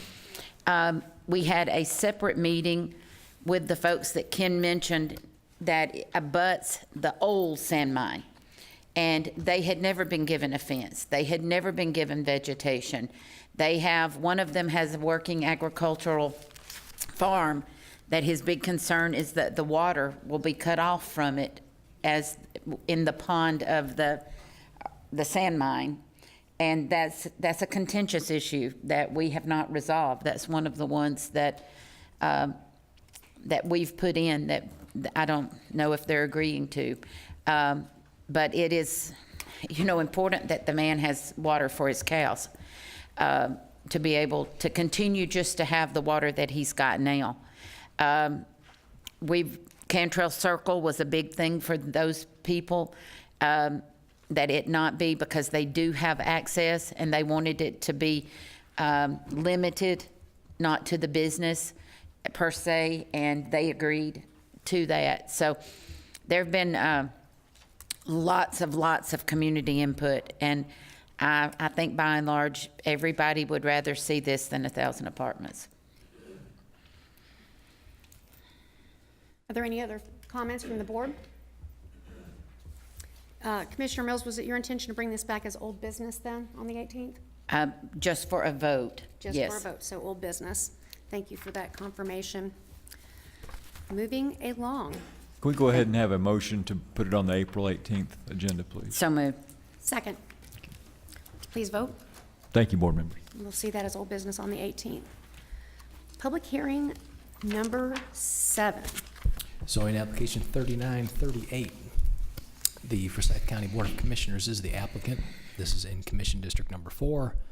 The public hearing is for a county-initiated request to rezone 2 acres from OR to ONI. The property is located at 3125 Dahlonega Highway, Cumming, Georgia. Thank you. Is there a motion to open the public hearing? So moved. Second. We have a motion and a second. Please vote. And that public hearing is now open. I think Christopher Light would like to speak in favor. Would. Thank you, Madam Chair. It's, Christopher Light. I'm here on behalf of Mountain Lake Church. This is Randy Angie, one of the executive pastors. This property was zoned in October of 2018 to O&R. We came before you. The church wanted to use an existing house on Highway 9. If you're familiar with the church, it sits way back on some acreage off of Highway 9. It's an existing residential house there in front on the church property. We wanted to use it for office space and possibly lease it out in the future to a professional office. The church underwent an extensive renovation recently. It was recently completed, and incorporated some office space in their main building, so they were ready to lease this out. Found a nice insurance agent to lease the property. He went to get his business license. Lo and behold, insurance agents are not allowed to have a professional office in O&R, office residential. The code is very clear on this. Insurance and real estate agents cannot have offices there. So I come here today, hat in hand, asking for your help to O&I, which all it really does, commissioners, is make this church spend more money on buffers and setbacks. So if that's really it. If y'all have any other questions, I'll be glad to answer them. Thank you. Thank you. Is there anyone else who'd like to speak in favor of this application? Is there anyone who'd like to speak in opposition?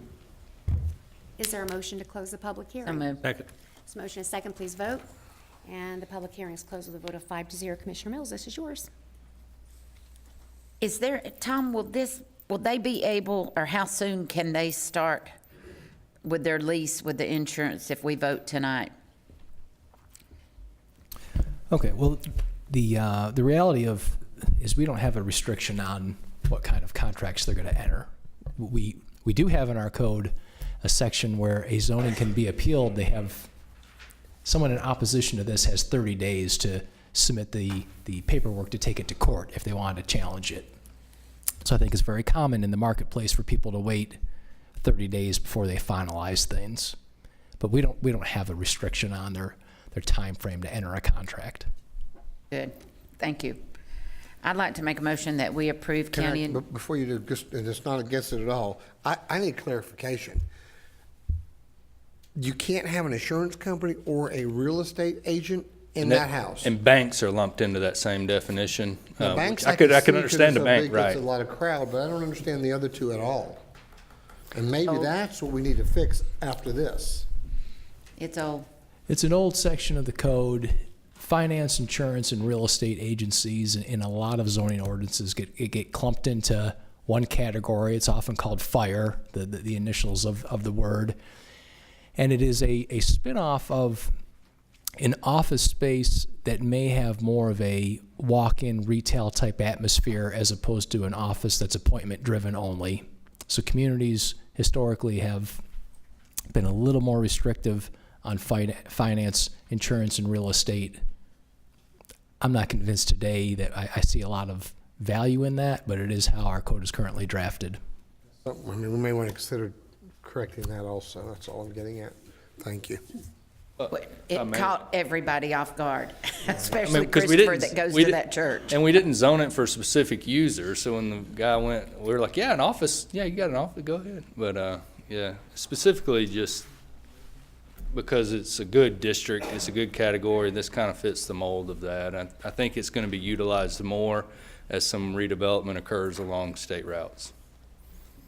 Sorry about the disruption. But I'd like to make a motion to approve ZA 3938 from OR to ONI with the conditions on the screen. Second. We have a motion and a second. Please vote.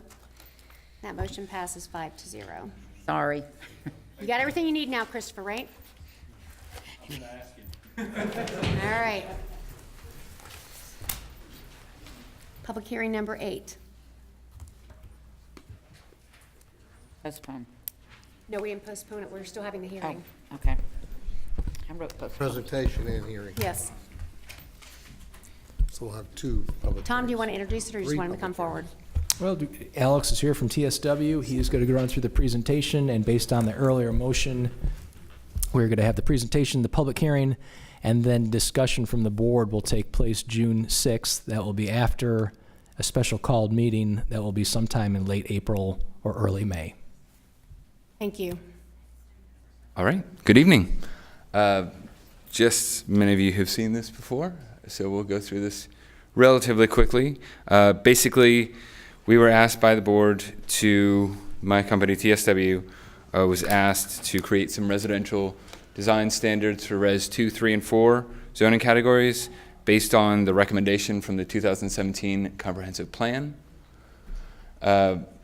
Basically, the design standards that we were developing are rules to supplement the existing zoning. The goal is to be enforceable and simple to the extent we can to interpret, and then also controlling sort of the look and layout of new development, including building materials, roofs, garages, open space, landscaping, etc. Now, one of the things I just wanted to highlight from early on in the process is this is not an update to the comprehensive plan. This is not rezoning of any property, and there are no code enforcement changes made with this, nor are we suggesting that there are changes to construction that exists at this date. Just wanted to be perfectly clear for those who have not been along for the whole process. To get to these conclusions, we had a series of different outreach opportunities as well as research. We looked at the comprehensive plan as adopted in 2017, looked at comparable jurisdictions, Alpharetta, Cherokee County, Milton, Cobb County. We talked to stakeholders, both community groups and a range of different developers in coming up with this, and use that as an opportunity to really look at some of the issues that might come to the front. We also looked at the extensive list of zoning conditions that have been placed on these types of properties over the last couple of years. And we had 2 listening sessions in March, as well as an open house in April where people came forward to kind of give us some feedback. And then we had a survey that was introduced in April, late April last year, and ran through the beginning of May. So, about the standards themselves, essentially, those of you who have heard this before, it's going to get repetitive, but there are two types of standards that we have put forward, basically the lot standards and subdivision standards, because they apply at different scales. Major subdivisions, new major subdivisions, and future phases of existing major subdivisions are being asked to comply with both those types of standards, the lot and the subdivision. However, unbuilt lots within existing major subdivisions only have to comply with the lot subdivisions because all of that other infrastructure has essentially been created. New standards don't apply to remodels, additions, or rebuilds, and then minor subdivisions would not be required to follow the subdivision standards. It's only the lot standards because they're smaller in scale.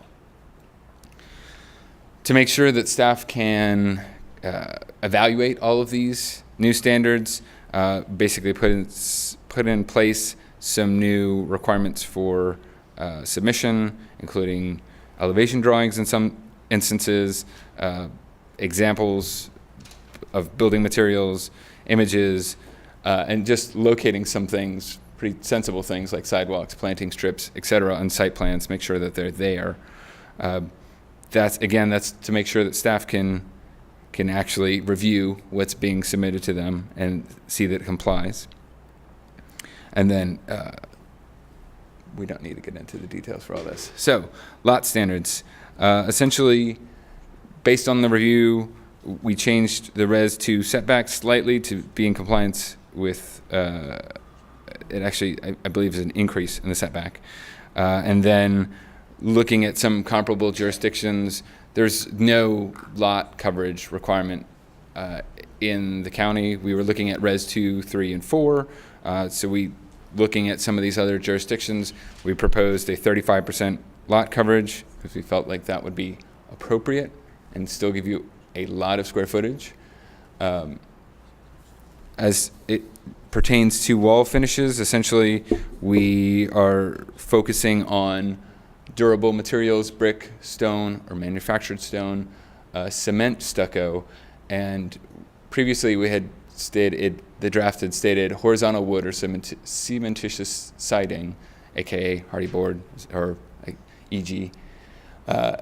hardy board, and essentially based on the planning commission and some of the other discussion we had with stakeholders, it was decided that we wanted to strike horizontal, make it so you could have board and batten siding that seems appropriate by everyone we spoke to. So just wanted to be clear about that.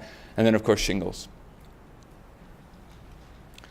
As it comes to foundation walls, this was something that there was a lot of zoning conditions about, a lot of passion from the community about making sure that there was a water table or some sort of durable base, requiring that essentially on all new residences, requiring some massing changes essentially for any house that's facing a public right-of-way. So you have to have some variation in the facade, so it's not just a blank box, if you will.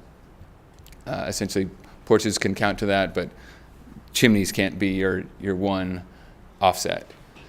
Another requirement that came out of some of the board discussion earlier on was decks, making sure that decks that are more than 12 feet deep have stairs to get down to the ground level, because they're almost functioning as a floor at that point. Requiring eaves of at least 12 inches, 6 inches over gables. Asphalt shingles, one of the things we heard a bunch about was making sure that they had some longevity, so requiring certain warranty for asphalt shingles that are installed. And then gutters, where required, where used, are required to be metal. As for the windows, this was a discussion that came up a lot.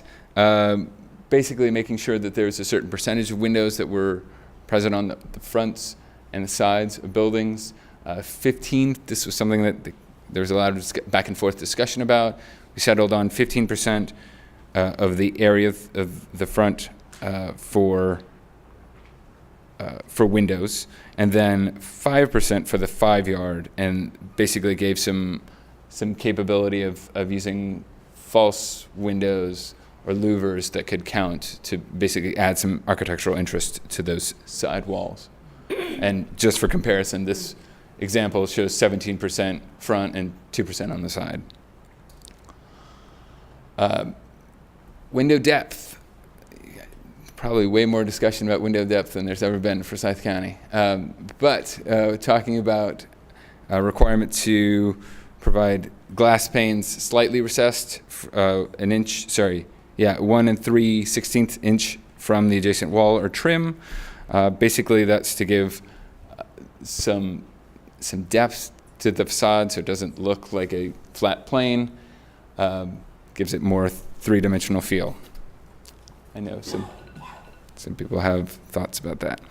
As far as garage doors, this again was something that came up in work sessions with the board and the planning commission, basically requiring that there's some change in the facade with the garage door, either set back at least 18 inches or set forward 18 inches and up to 10 feet from the face of the building. And because porches are commonly used, we had a definition in there of what size porch could be considered sort of the front of the building. As far as landscape goes, ensuring that at least 10% of the area was planted in trees, shrubs, or perennial ground cover. Again, this is still lot standards. And then we had, I know Commissioner Mills had a desire to put some street trees in. I know in coordination with the staff, county staff, there was some concern about how that could be implemented. What we have drafted is essentially a compromise where we're not requiring them in the right-of-way. They're actually within 5 feet of the sidewalk, 5 feet of the right-of-way, so that you can have sort of that tree-lined aesthetic without necessarily requiring it on the actual right-of-way. And as a result of that, the Res 2 and 3 districts require an additional overstory tree to meet that requirement. Res 4 was a little too dense to make that work. As far as street layouts, basically this was to make sure that there wasn't just very long straight streets. The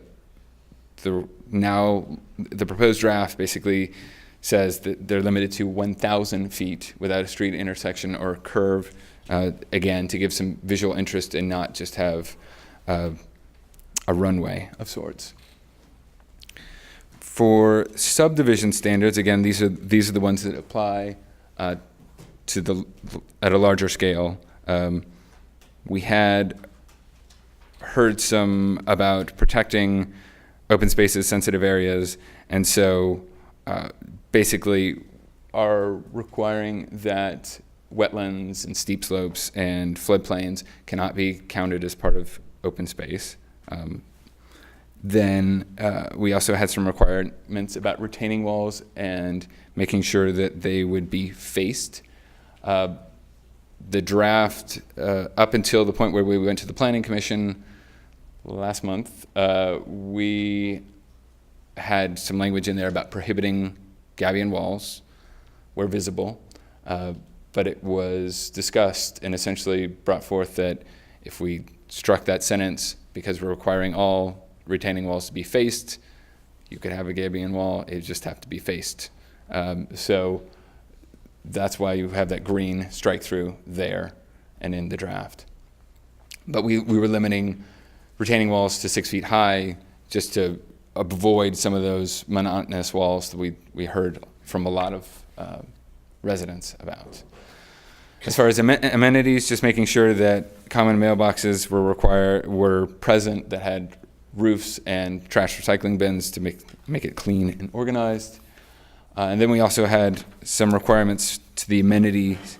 There's some concern by some of the stakeholders in the beginning that there were amenities that were placed too close to the road. So basically, we developed two options in collaboration with the board. One was to have place them 200 feet back from that the frontage to make sure it's not visible. And the second was to do a more intense screening of 20 feet of evergreen shrubs that are at least 6 feet high. Again, to provide some privacy to the users of those amenities. We also had, based on some of those conditions that I referenced at the beginning of the presentation, variation in facades. There was a condition about avoiding monotony of repetitive buildings. Basically, you can't have more than 3 adjacent houses that have the same wall material, roof type, garage configuration. And that's basically to encourage builders to sort of mix things up a little bit.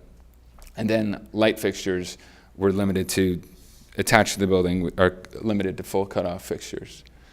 We also had a requirement that common area could not be counted if it was smaller than 8,000 square feet. Again, that was a discussion with the board. And then in deference to some of the discussion we heard, or the concern about cutting down of existing trees, we were proposing that we provide, either preserve or provide 15 overstory trees per acre in the common areas, and that these, if you were preserving trees, that you could count those of a certain size triple, essentially to give some incentive to save those, correct? And then, of course, we had a minimum size for trees that would be planted of 2 inches. Finally, the exterior buffer, based on the discussion we had, proposing a 40-foot undisturbed buffer, supplemented in some cases it has to meet certain standards, and a 10-foot planted buffer. We know that a lot of current subdivisions have that planted yard in the front that is very popular. And then basically there's a provision in the comprehensive plan that says that in certain areas you can't, buildings are encouraged to front onto the street. The way the code is currently written, that's not possible.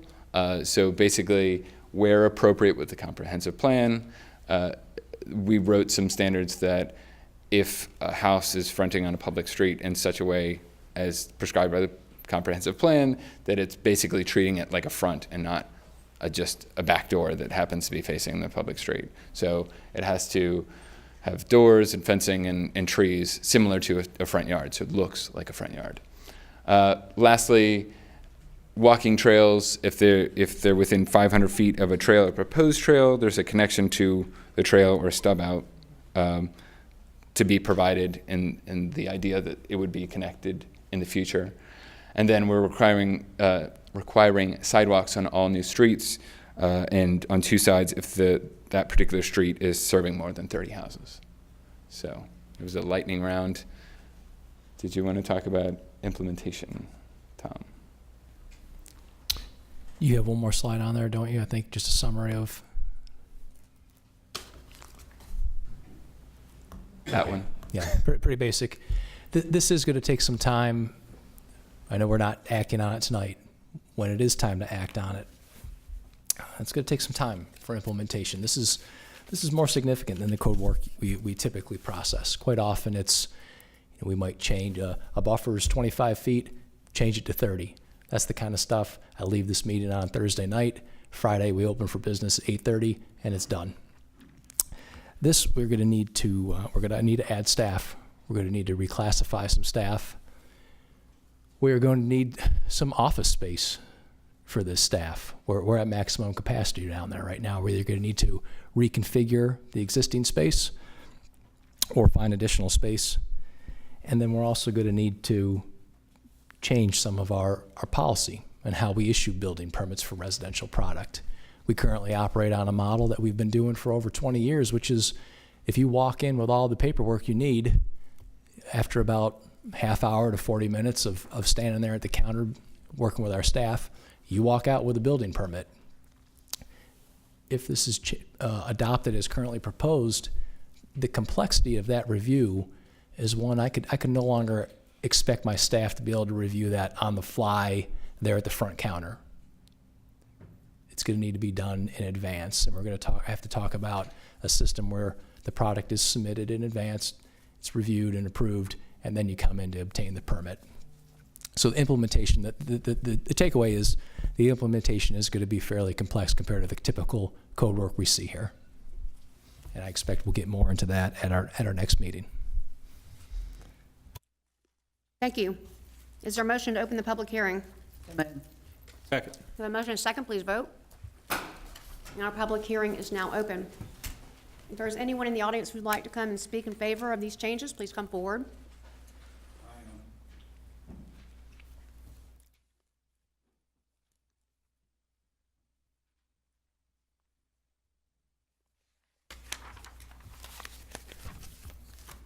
Madam Chair, Commissioners, I am Kirk Winterstein. I live in Forsyth County. I speak only for myself, and this is what I believe. I support residential design standards. If I was going to build a house in West Texas, and I went out there and found the county commissioner, and I told him I wanted to be in compliance, he would ask me, what are you trying to do? I'd tell him I'm building a house. I want to build a barn and put up some fencing. And he'd look me dead in the eye for about 2 seconds, and he'd say, go ahead. There wouldn't be any residential design standards. If I was going to build a house in Milton, Georgia, there would be high residential design standards. And I would have to comply with those residential design standards. My neighbor would have to comply with them, and the guy down the street was going to have to comply with them. If I was going to be transferred to the Atlanta area, and I called up the real estate people, and I said, I only want to see the best communities. They said, thank you, Mr. Weinstein. They said, we're going to take you to Forsyth County. Got the #1 student in the state of Georgia, #1 school system in the state of Georgia. And they would tell me that the citizens there are the highest educated in the state. And they would tell me that Forsyth County has the highest household income in the state. And I would expect moderate to high residential design standards. The design standards that we are proposing, the proposed residential design standards, are low to moderate. That's what they are. They're low to moderate. Now let's look at the opposition. Their argument is only the free market should decide residential design standards. But that argument completely ignores the citizens' United States constitutional right to the welfare of his county. The truth is, you can build anything substandard in Forsyth County, and someone is going to buy it because of our school system and because of the capital improvements that have been made by 200,000 other people. Let me tell you a reason why I believe in the free market and I believe in regulation. There's some type of middle ground. My house was built and someone lived in it for about a year, and then I bought it from them. And I don't have a perfect timeline. About 10 to 12 years later, I had to put a new roof on that house. They had to scrape that roof off, and they had to replace some of my damaged decking. And the reason they had to do that was because the free market didn't require anybody to put roofing felt on my house. And then about 2 years later, my neighbor came up the hill and he complained that there wasn't any roofing felt on his house. I support these residential design standards because they respect the right of the private property owner to develop. And these modest residential design standards will protect and enhance the value of Forsyth County. And that's a good thing for everybody. And these residential design standards respect the citizen's right to the welfare of his county. I speak in favor. Madam Chair, Commissioners. Thank you. Is there anyone else who would like to speak in favor of these standards?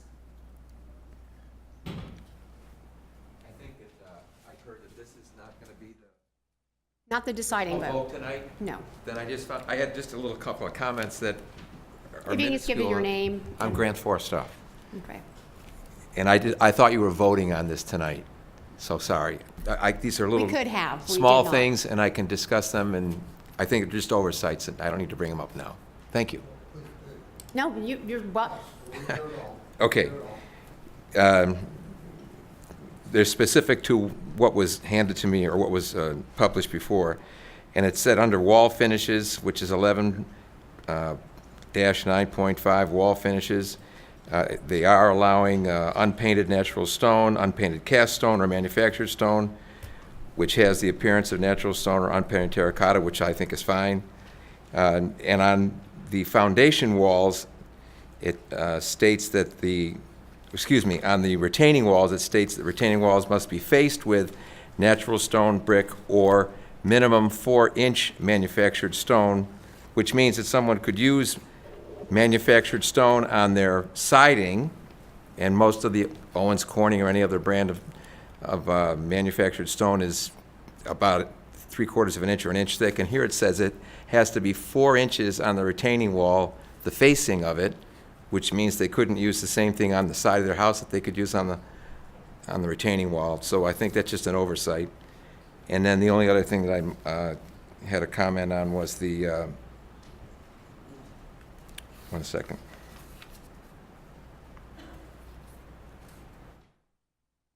The lap siding said that the lap siding must have a 6 1/4 inch maximum lap exposure. There are several very high-end cedar lap sidings that have a reveal of about 8.5 inches. They're very expensive, but they're very attractive. So again, that's just a minuscule thing, and we can talk about it later. I thought you were actually voting about this tonight, so that's all I have. It's good you're bringing it up. Thank you. Thank you. Thank you. Is there anyone else who'd like to speak in favor of this change? Is there anyone who'd like to speak in opposition?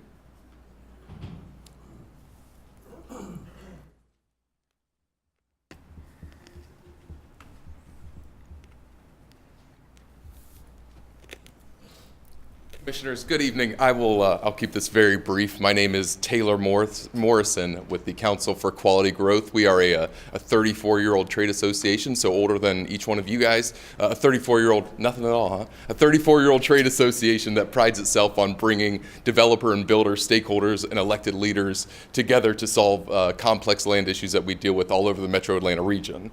I just want to applaud your willingness to come to the table on all of these issues during our discussions, during our public meetings, or work sessions. You guys saw the timeline that Alex brought up earlier. We've been at this for a long time. You guys have invested a tremendous amount of energy and time and reasonable thought and diligence into what we've been talking about, and we look forward to furthering this discussion at the next public work session. So thank you all very much for your time this evening and going forward and previously. Thank you.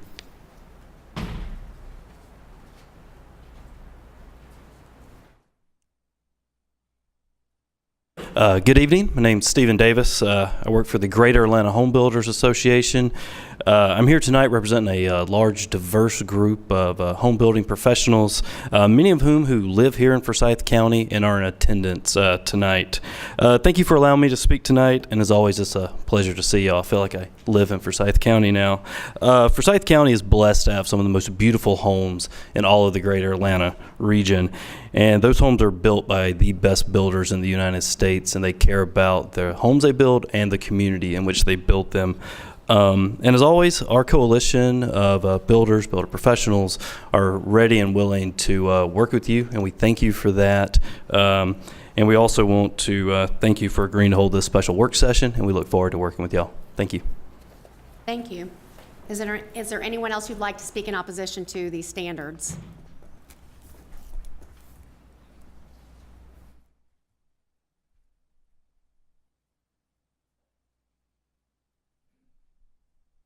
My name is Phil DaCosta. I am a Forsythian, a very proud Forsythian.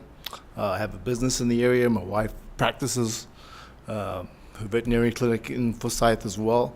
So I take this to heart. I grew up under communism, so being a Forsythian and being an American is something I take very seriously, and that's why I'm here. Like most Forsythians, we're a conservative county, probably the most. Anytime we grow government, I think it goes against our standards and what we stand for. Anytime we attack freedom, I think we have to take it very seriously. Thank you for taking the time to think about this and delaying the vote. Appreciate it. Thank you. Is there anyone else who'd like to speak? Is there a motion to close the public hearing? So moved. I have a motion and a second. Please vote. That motion to close public hearing passes 5-0. We are not having discussion this evening, so we will move on. This is hard for me. I've got questions. Yeah. Well, there's a reason I didn't support that, so. Number 9. I gotta remember. This is strictly a move within the UDC. In Chapter 8, Section 8-5.5 F2B2, regarding special considerations for decision on rezonings and conditional use permits as related to the comprehensive plan, will be relocated to the general consideration section. No content has changed. Again, this is a move only. Thank you. Is there a motion to open the public hearing? So moved. Second. There's a motion second. Please vote. This public hearing is now open with a vote of 5-0. If there's anyone who would like to speak in favor of this change, please come forward at this time.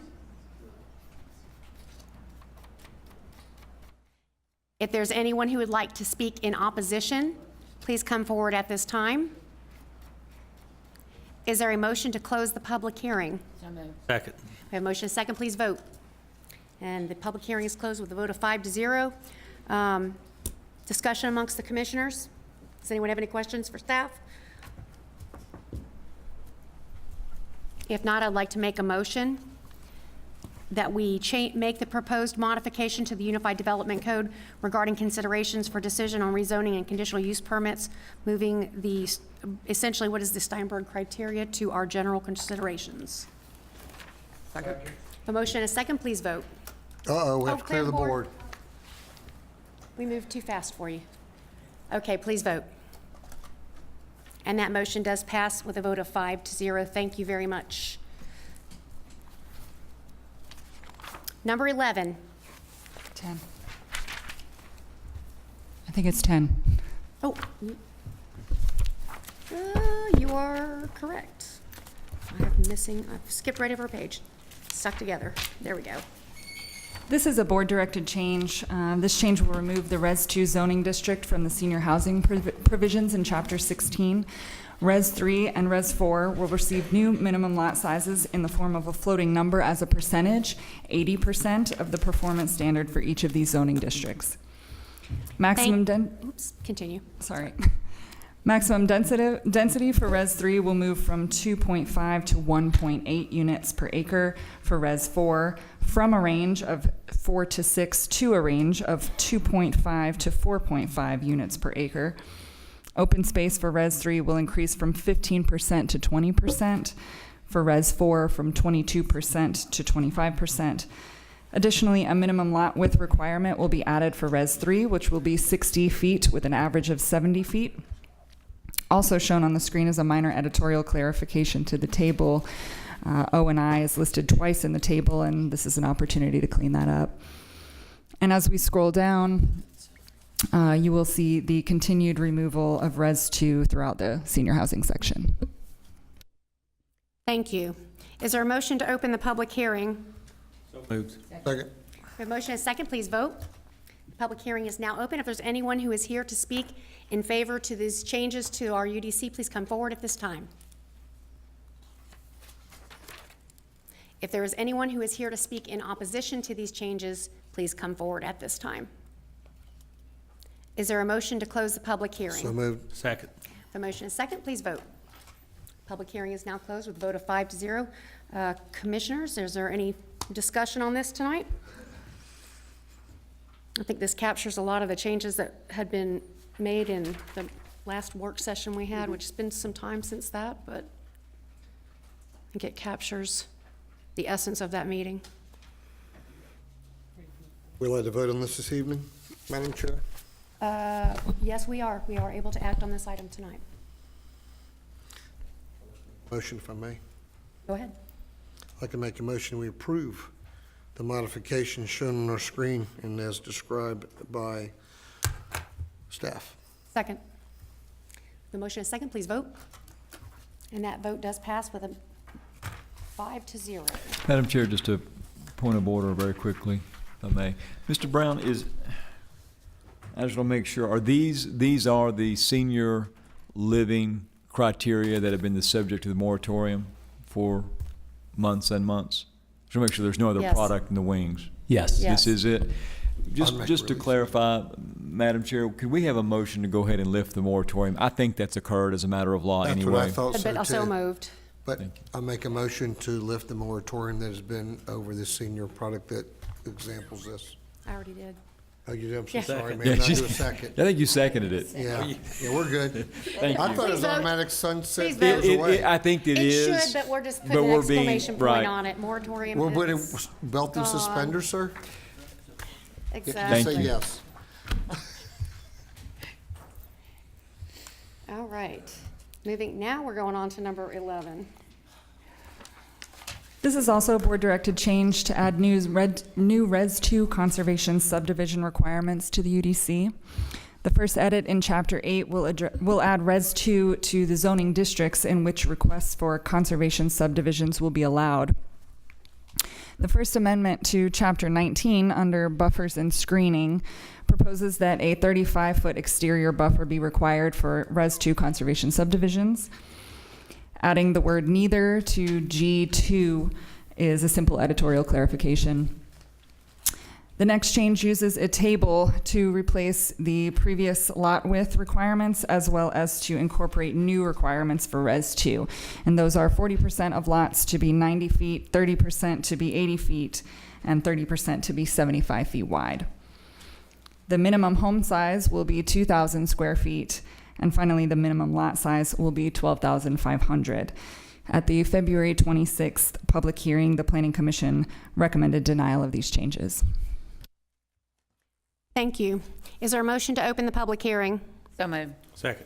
The motion is second. Please vote. Public hearing is now open with a vote of 5-0. If there's anyone who would like to speak in favor of these changes to our UDC, please come forward at this time. Is there anyone who would like to speak? Oh, we have someone? No. Okay. If there's anyone who would like to speak in opposition to these changes, please come forward.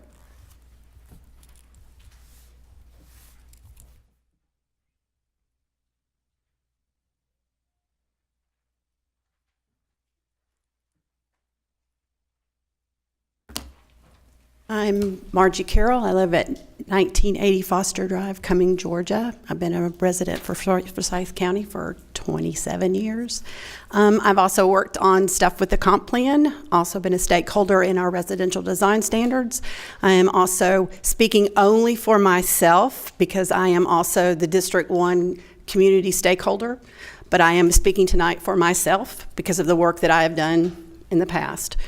I am speaking in opposition of the Res 2 as presented today because in the work session of the comp plan, it is to be reworked and redefined, and that's why it was removed from existing now for the Res 2 conservation. We don't have Res 2, we don't have Res 3, we only have Res 1 because Res 2 and Res 3 needed to be reworked and go along with the work study program that's in our comp plan.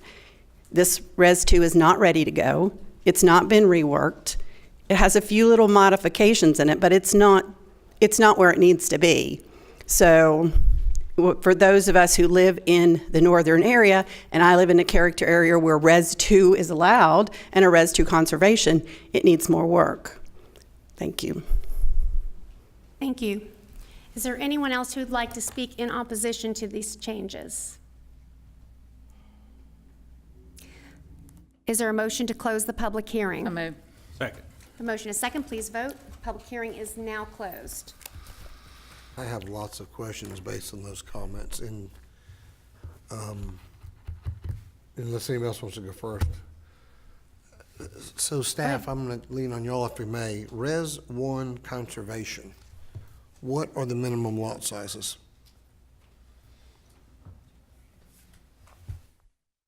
I'm trying to compare it to Res 2 conservation being proposed. See how far. It's so bad, nobody uses it. Well, No one's that ever is came with an correct. application. That is correct. They're both the same, correct? 12.5 and 12, yes. So, okay, so Yes. for that, it's not so different for the comp plan to say there's an issue. What are the differences in the green space requirement in the two?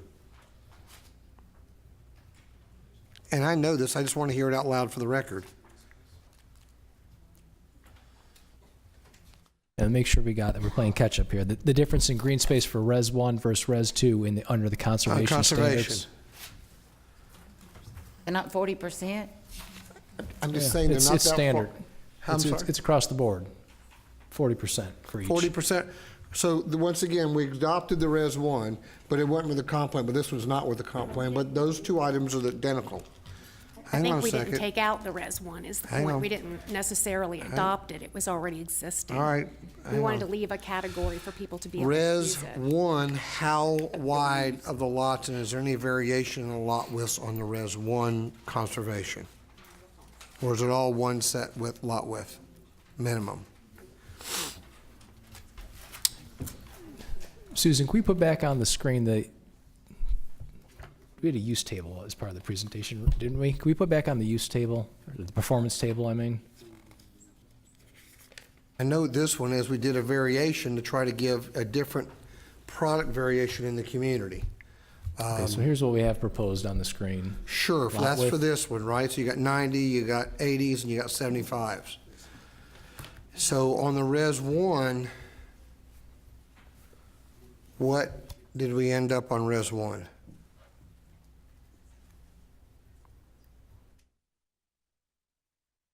$85 feet, is that the question? What's the minimum lot width Yes. proposed in Res 1? 85. 85. So it essentially is pretty much right in the center of what this is. This just gives a little more variety. So everything doesn't look the same in the inside of development, which we like when things are different and it looks so cookie cutter.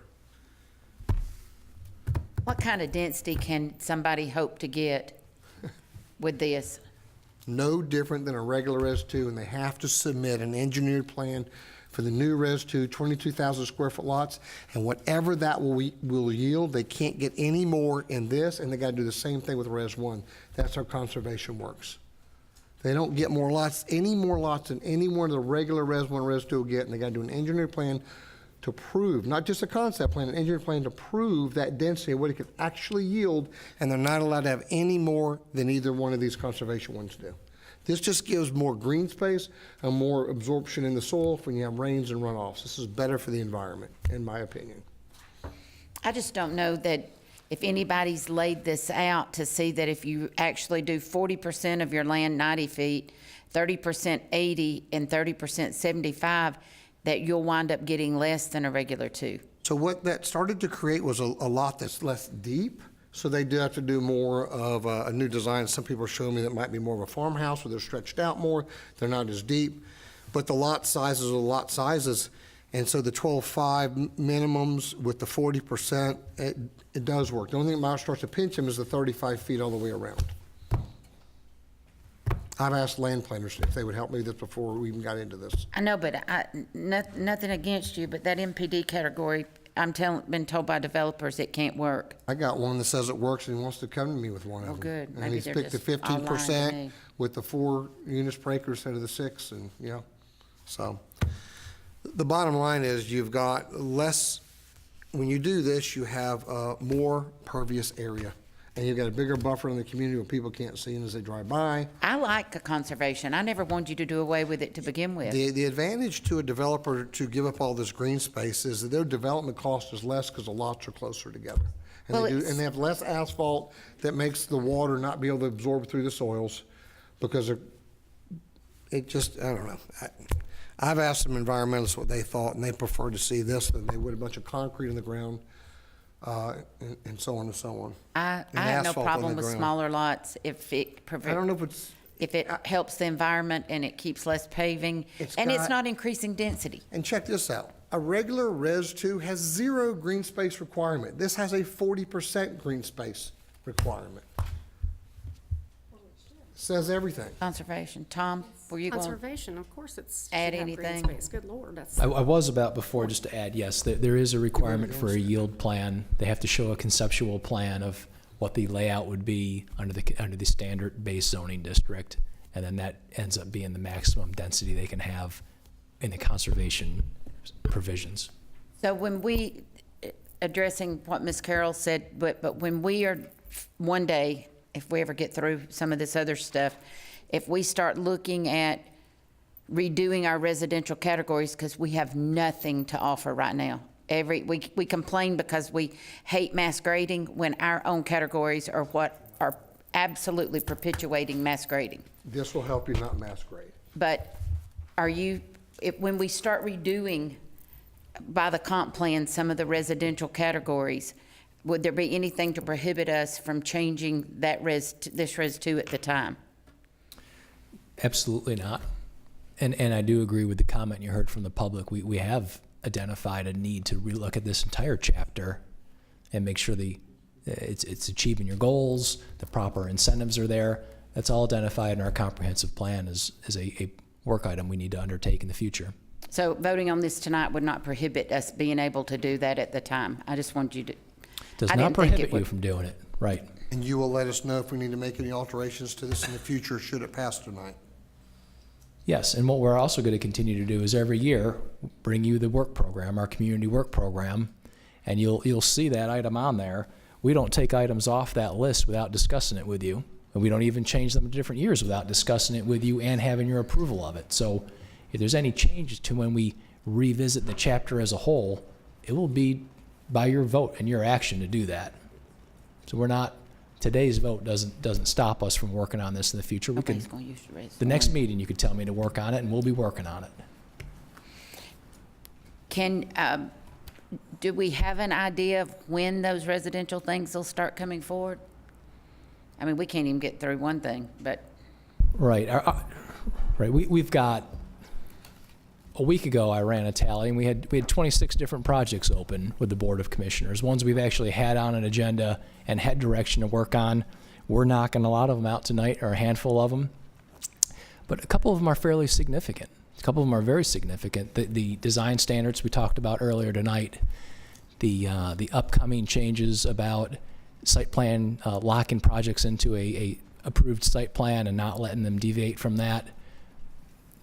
Until we clear some of those off our desk, it's hard to predict when we're going to get to some of these other ones.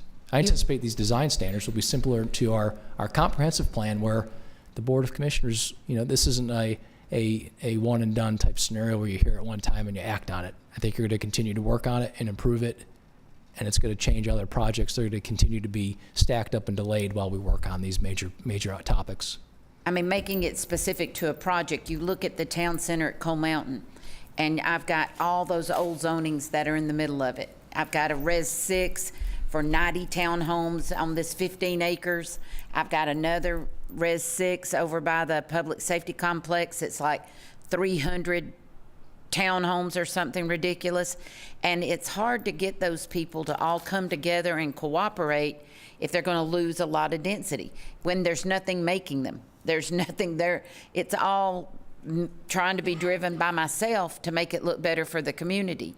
And I kept hoping that we would get at least that, I don't know, was it called that MP6 or MU6 or something, that I would have a mixed use. I could go to them and use some of that money that's put aside for the commercial. There's no incentive, and I'm very limited. I don't want to do apartments, but I'm just so limited to what's available to even to be able to do it. You're not going to get them. I don't think they're allowed to do apartments anymore if they're freestanding, unless they're in an MPD or something. There's at least 26 acres of commercial on the front. Oh, it is, so they do have that already. But I don't want, they're not proposing to do that, but I don't have anything to, I need desperately to get them away. These old zonings have there's probably close to 400 townhomes, 300 townhomes that are like 1,000 square feet, 1,100 square feet that were zoned in 2004. And I mean, I'm trying to get them to come forward with something, a Vickery-like something there, but I don't have a category that will work. You can't. The new MPD with the sliding scale doesn't work for them? They've looked at it. But what that actually did was add more green space, a little bit less density. That may be why they don't like it. Somebody has an old advantageous zoning, they don't give them that. It's good for the future. I don't know if it's good for replacing something. But they don't want I don't know it. how you're gonna have something that's gonna incent them away from something like that. That's. Tom, could you tell us, why did the Planning Commission recommend denial of it? It was based on the upcoming work program in 2021. They just thought that we should hold off until the whole chapter was revised. But we can make any changes we need to when that comes up as is deemed necessary. And staff always brings us recommended changes, am I correct? You can always make changes to your codes. And this you'll- action is never going to stop you from initiating a future change. But staff on a regular basis bring us recommendations for changes, do they not? I We think do. mostly they Yeah. do that when they see inconsistencies in the And we code. normally support those changes, do we not? Yes, if I bring you something where we've got a problem in the code, you do. This is already identified on your work program. Gotcha. We'll be discussing it at Correct, least yeah. later this year when we revisit the work program. Thank you. Is there- And I understand Ms. Carroll's comments that certain things may not belong in the north end of the county, but that doesn't need to dictate the entire county, and those district commissioners can always support or not support this. It's the same thing y'all said about the gas stations. If you don't want one, then tell them no. So make them go to the full-blown Res 2 up there, and that would be up to those district commissioners to help those stakeholders get that done. And so but to stop this from going in other parts of the county, well, this will help, especially in my opinion, in the Big Creek watershed area where the impervious soils are so crucial. Is there any further discussion? Would anyone like to offer a motion? I make a motion that we approve all the changes that are on our screen and discussed by staff. Second. Have a motion and a second, please vote. And that motion passes 3-2. Have extra green space.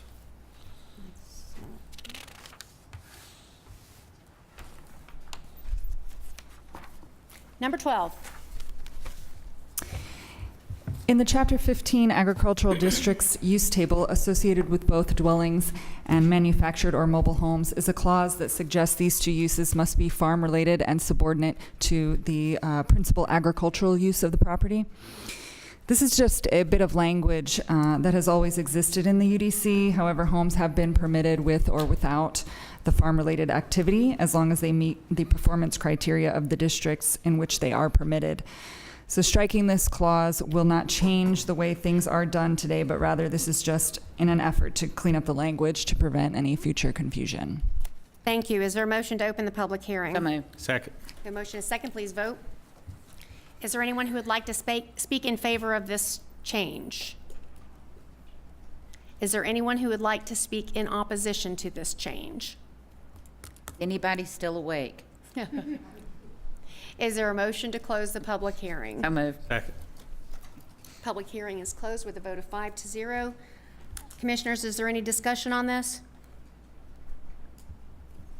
I'd like to offer a motion that we approve the changes as presented regarding the use of the residential use on agricultural properties. Second. A motion is second, please vote. And that motion does pass 5-0. Thank you. Number 13. Madam Chair and Commissioners, this is the first public hearing for the proposed amendment to the Forsyth County Flood Damage Prevention Ordinance, otherwise known as Forsyth County Ordinance 55 or Article 2, Chapter 46 of the Forsyth County Code of Ordinances. The revisions to this ordinance are required by FEMA and EPD, and they bring the county in compliance with the state model floodplain ordinance. We need to have this ordinance approved before the effective date of our updated flood maps, which is June 7th, 2019. You have in your books a kind of a comparison of the revised ordinance to the current ordinance. There's not a red line version to show you because the primary difference is just a reorganization. It has a more logical flow to it now, and it includes FEMA-specific language requirements. The number of sections were expanded to provide more detail. Some of the definitions were revised to be a little clearer, and there are a few more definitions added. If you have any questions, I'll be happy to answer. Thank you. Is there a motion to open the public hearing? So moved. Second. Motion is second, please vote. Public hearing is now open. Is there anyone who would like to speak in favor of these changes? Is there anyone who'd like to speak in opposition to them? Is there a motion to close the public hearing? So moved. Second. Please vote. And that motion does pass. We are closed with a vote of 5-0. So this is basically just a cleanup. That's correct. Yeah. There are a few things that are tweaked based on the language that FEMA requires, but it's pretty basic. Thank you. Board members, do you have any questions for staff? Would anyone like to offer a motion? I make a motion that we approve the amendment to the Forsyth County Flood Damage Prevention Ordinance, known as Forsyth County Ordinance 55, Article 2, Chapter 6. Madam, just real quick point of order. Is this our first or second? This is the first public hearing. Oh, Right. Nope. Well, So then that's we'll- it. Take my I'll be motion back. Yeah, we'll take that back. And I we'll was so convinced it was There's great, no- ready to move ahead. No further discussion. We'll just move on then. Number 14. Madam Chair and members of the board, I will take this one. This one we can adopt this evening. Thank This you. pertains to our economic development ordinance. And you remember the first public hearing occurred back in March. And so in your agenda packet, you're not going to see all of the changes. We went through those. And candidly, what you're going to see this time is simply some edits where you asked for some clarification. And candidly, we did a little bit of clarification ourselves. Open up your agenda books, and you'll see in red, under 22-259, you'll see under the inducement opportunities, number 1, total or partial waiver of impact fees. Then you'll see a parenthetical to the extent imposed on businesses. Number 3, with respect to the fee credit toward application fees, you'll see we struck a lot of language and then put in land use approvals. The reason we did that is because land use approvals is a defined term, and that's exactly why we defined it. We don't need to repeat it there. Under the inducement and eligibility down in 2260, you'll see that we have the chamber working with the economic development director on that. That was some additional language. Going to the next page on 7, you'll see language that says the Board of Commissioners at all times retains supervisory control over decisions relating to inducements. All inducements subject to approval by the board before binding the county. That's very important to me, and I know it's very important to the county and management as well, that we make sure that's very clear. And if you turn to the next page, you'll see sort of, I guess, what I would call the lion's share of the changes since March. You may recall that as originally drafted, we had basically said that the induced company, or that we would be finding out whether or not they were satisfying their inducement obligations. We've added 4 to take that away from the Chamber of Commerce and actually put it with respect to the business that receives the inducements to be responsible for affirmatively confirming they're meeting their targets. So I'm going to read it, and I'll paraphrase as needed. But it says, it shall be the responsibility of the business contracting for inducements to provide evidence of contract compliance to the Economic Development Director annually. The remainder of the text really basically says that in the inducement contract, that all of these economic development inducement programs anticipate we're going to have an agreement with the induced party. And this ordinance makes clear that the reporting, the target goals, et cetera, that'll all be in the actual contract. But of course, the contract will be governed by the ordinance. The ordinance is going to dictate how we have to draft that contract. And so at least on an annual basis, they're going to have to report back and provide Ms. Vakili or the county manager what they have done, how they have satisfied their obligations, such that we're not having to go out and fish for that information. They're going to have to affirmatively provide it to us. If you read then toward the end of that paragraph, I want to read this last line to you. It said, should the business receiving the inducements fail to provide the required evidence in the manner required by the contract, which is what I was just referencing, the Economic Development Director and or the county manager shall report to the board, which may but shall not be required, to treat that failure to meet one of the qualitative requirements under the contract, thereby triggering clawbacks. Do we have to claw back at that time? No. Could we? Yes. And I think that's consistent with what the board directed. Obviously, the county manager here, our economic development director are here for any questions, but this is ready for approval should you want to tonight. Madam Chair. Thank you. Is there a motion to open the public hearing? So moved. Second. We have a motion and a second. Please vote. Public hearing is now open. Is there anyone who would like to speak in favor? I am.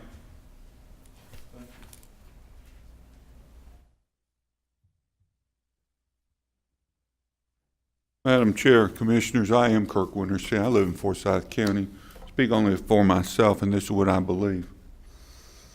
I believe we need to forget Georgia 400. I believe we need to forget MARTA. And we need to build a sustainable economy for our own county.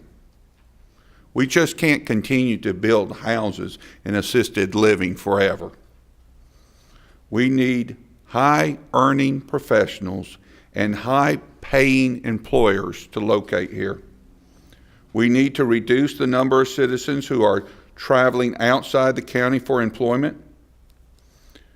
We already have the most productive and highest educated citizen in the state. We just need to facilitate the evolution of our economy. The benefit to us will be a diversification of our tax base and a reduction in traffic. I commend the past chairman and many others for pursuing an economic strategic plan for our county. This will help us forget Georgia 400 and forget MARTA. I speak in favor because this will help us build our economy. These modifications will help us build our economy. Madam Chair, Commissioners. Thank you. Is there anyone else who would like to speak in favor of this ordinance? Is there anyone who would like to speak in opposition to it? Is there a motion to close the public hearing? So moved. Motion is second, please vote. Public hearing is now closed. Discussion, board? I appreciate Vivian adding that extra language on the back, number 4. It gave me reassurance. Could we ask Robert to come up a minute?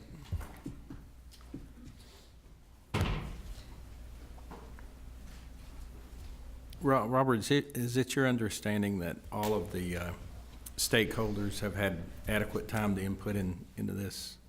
To my knowledge, yes. I mean, no this one's is expressed any concerns that.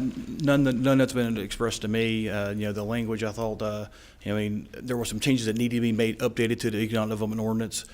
That we didn't have a 5-year updated economic development plan. Vivian's position didn't exist. There needed to be some cleanup language. I don't think it's appropriate for me to take just say I'm supportive of it, but I didn't see anything in it that gave me pause. I think it's a good update to the economic development ordinance. Thank you. Anyone else? Would anyone like to offer a motion? If not, then I will. I move that we adopt the economic development ordinance as presented. Second. The motion is second, please vote. That vote passes 5-0. Thank you. Number 15. Madam Chair, with respect to public hearing number 15, Molly Eswine from my office will handle the public presentation. Evening, Commissioners.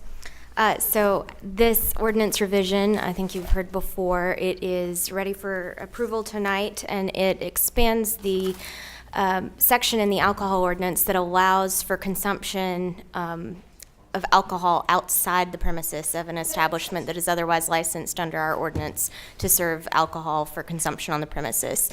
So right now we have it for a PUD and an MPD. This is allowing for outdoor consumption of alcohol in certain commercial properties. And the requirements or the provisions governing what an individual can do as far as those outdoor consumption regulations mirror almost identically what's already on the books in our ordinance for the MPDs and the PUDs. The difference here is really just describing what kind of commercial properties are allowed to have this. Really, honestly, more with the collection in mind. So we had spoken with the collection. I'd originally looked at the plans on file with planning for what kind of acreage and square footage we have at the collection, trying to keep in mind what kind of size we would be looking for if ever another development were to come in that we would want to have this there for, and also to allow some flexibility should anything change. So since the last public hearing, we've reduced the square footage and also reduced the overall acreage. And I've also added in that if there are multiple parcels held in common ownership that are adjacent to each other, that can count towards that acreage and square footage for qualifying to have this outdoor consumption. Thank you. Is there a motion to open the public hearing? I move. Second. Motion is second, please vote. Public hearing is now open. Is there anyone who would like to speak in favor of this change?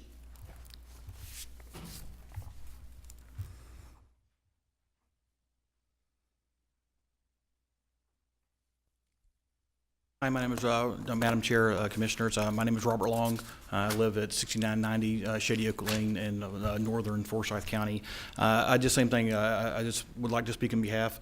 I think, there's some, there's been a robust growth in the, with changes that happened at the state level when it comes to, particularly some of the craft beers and things in our community, and that the proposed changes, me and my role as a VP of Economic Development with the Chamber of Commerce are supportive of the proposed changes. Thank you.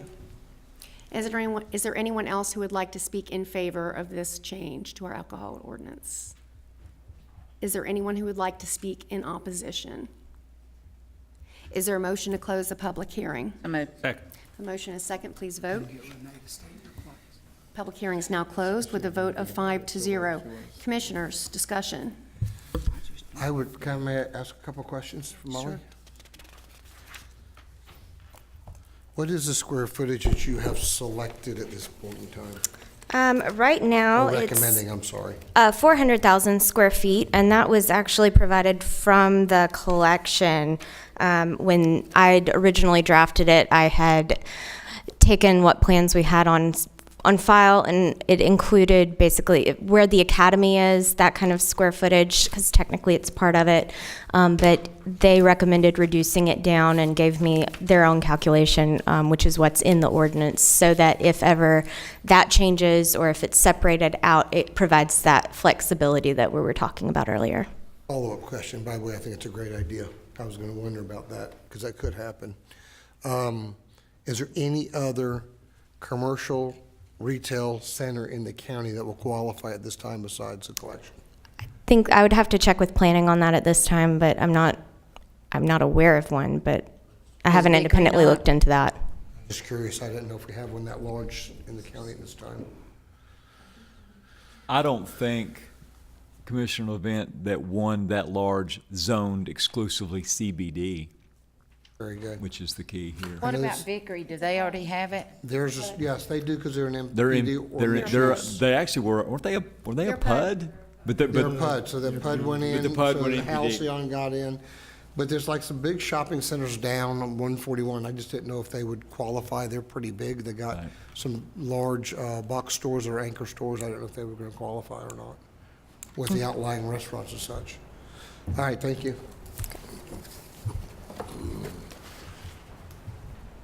Any other discussion? Would anyone like to offer a motion? I move we approve ordinance 68 for the revisions to alcohol ordinance to create special alcohol sales and consumption rules applicable to certain commercial properties in size limits as briefed. Second. We have a motion and a second. Please vote. That motion passes 5-0. Thank you. Number 16. Madam Chair, this is a first public hearing with respect to proposed changes to the Forsyth County Massage and Spa Ordinance. Ms. Eswine will also be providing this presentation. Hi, Commissioners. So these changes are really stemming, I think we had the discussion at the work session. It's issues that law enforcement have encountered and issues that I've noticed in prosecuting in magistrate court. Some of these things are things we've actually encountered, and others are more of a preemptive approach to kind of tighten up the ordinance, close some loopholes that we've noticed. So all of the proposed revisions are to 22-230, which are the general operating provisions. And go through them individually if you'd like, but we're essentially just tightening up some of the conduct of the individual employees who would be on site, making sure that they're conducting themselves the way that we would want. We've tightened up some of the dress code requirements and things like that, and have also clarified some procedural aspects relating to the recording of the services being provided and the timelines for that, so that law enforcement has a better way to monitor and have records of what services are being provided at these establishments. Thank you. Is there a motion to open the public hearing? So moved. Second. The motion is second, please vote. If there's anyone who would like to speak in favor of these changes, please come forward.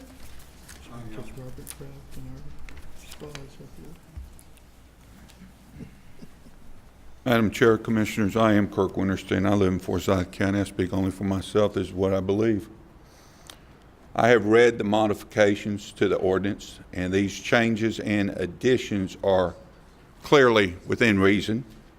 Over 200,000 people have built this county, and we have a right and a responsibility to protect its welfare. It is shameful that some who will use the spa and massage establishments for criminal activities. The majority of the establishments are legitimate and provide a legal service. This is a great county for seniors. It's also a great county for growing families. We have parks, schools, and places of worship.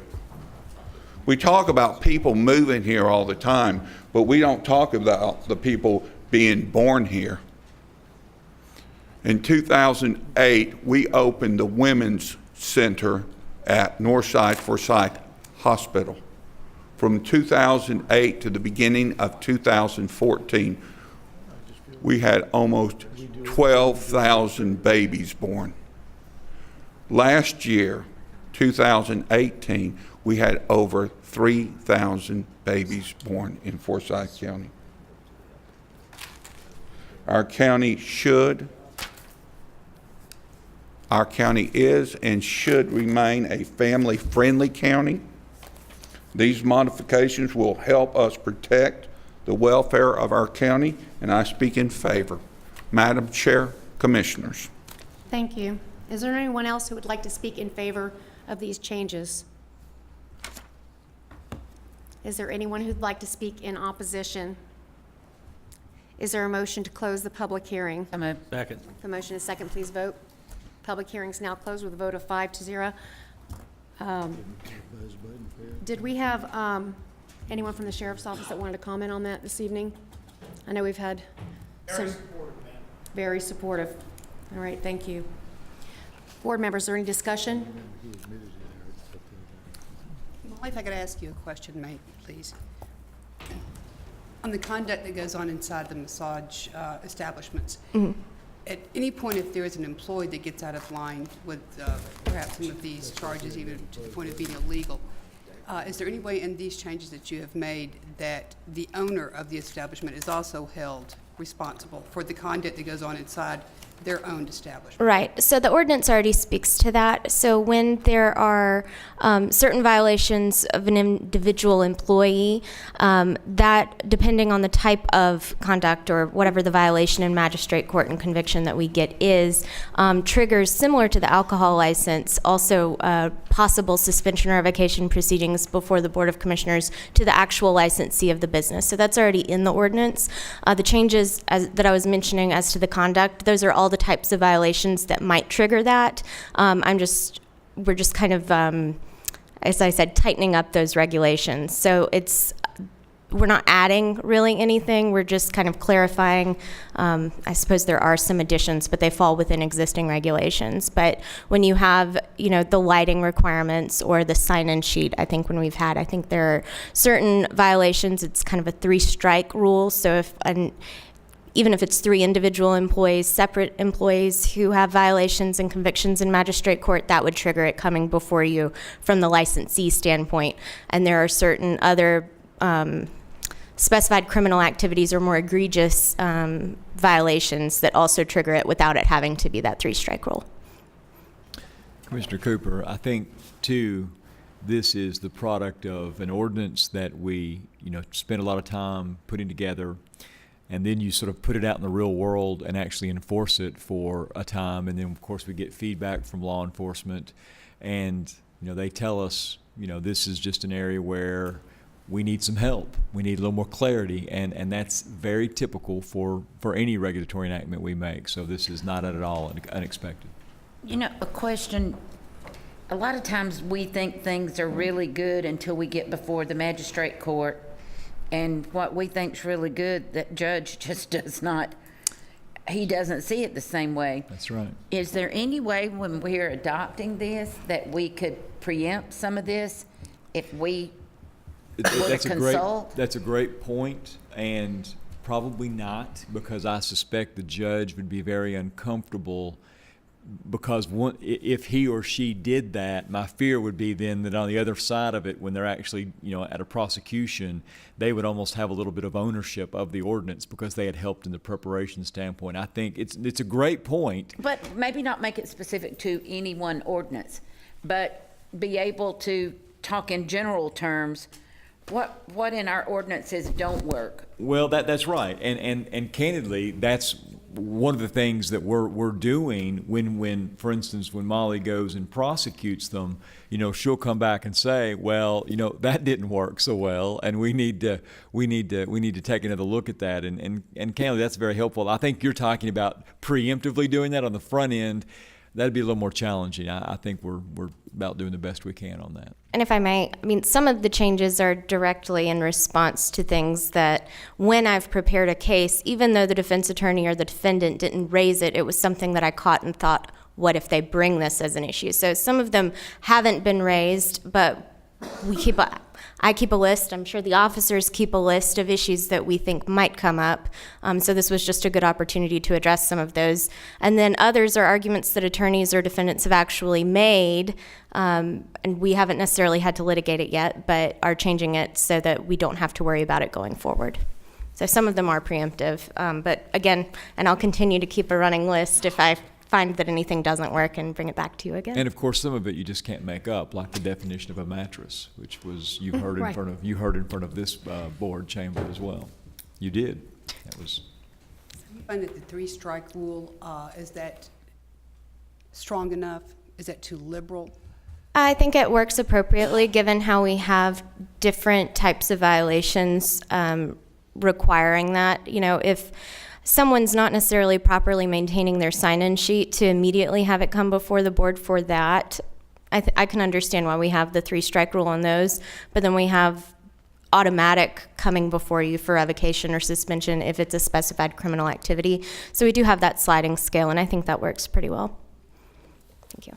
I think we've revoked everything that's come in front of us, had 3 strikes except for one, because it's a little bit questionable, but I do believe it's coming back with a couple of extra strikes, is it not? The other, well, yeah, but they were administrative in nature. When this board has seen evidence of what it suspects is criminality, you all have had no concern with taking a very harsh line. Yep, that's what I remember, thank you. And just one additional note, the ordinance violations aren't the only thing that can trigger it. If there's actual criminal activity that's prosecuted by the solicitor in state court, or if it were in the district attorney's office in Superior Court, once there was adjudication of that, if it were a guilty verdict, that would also trigger. It comes back to you again. That's right. Thank you. All right. If there are no further questions, would anyone like to offer a motion? That was the first public hearing, Madam you're Chair. right. Thank you. Cannot adopt, I see. You were trying to catch In all me caps, I again. know, I am, sorry. Number 17, this one we can adopt, so. This one you can adopt. Madam Chair, board members, this is a proposed modification to the Forsyth County Unified Development Code. This pertains to a section of the ordinance where the board actually labored over, this was some years ago, the notion that with applicants, with zoning applicants, they needed to identify either the property owner, the interest owner, or if there was a corporate entity, some of the primary stakeholders in that entity. And we did carve out an exception for that, and that was if there was a concern that identifying the interested parties, stakeholders, to include corporate entities, might in fact result in that To the extent it was a business opportunity, that business opportunity deciding not to come. The expectation, I think, of the board was they were talking about maybe competitive disadvantage or some sort of an economic development issue. So the board, I think, at this point this year has decided that they needed to maybe tighten that language up to put a little more meat on the bone to make sure that if you're going to use that exemption for identifying of stakeholders and corporate members or corporate partners, et cetera, that it has to be based upon a bona fide economic trigger, not just a trigger in the unilateral determination of the applicant or the applicant's attorney themselves, but actually not only an affirmation that it's a bona fide economic development opportunity, but there actually has to be a co-signatory by either a member of the chamber or the county manager. And it also has to meet the definition of a bona fide economic initiative under our economic development ordinance. And very interesting that we just went through our ordinance because there is actually even a cross-reference now in this section back to the economic development ordinance. So it's basically just a safeguard to make sure that if you're going to rely on that exemption to not disclose, it has to be bona fide. That's it, Madam Chair. Thank you. Is there a motion to open the public hearing? So moved. Second. A motion is second. Please vote. Public hearing is now open with a vote of 5-0. Is there anyone who would like to speak in favor of this change? Is there anyone who would like to speak in opposition?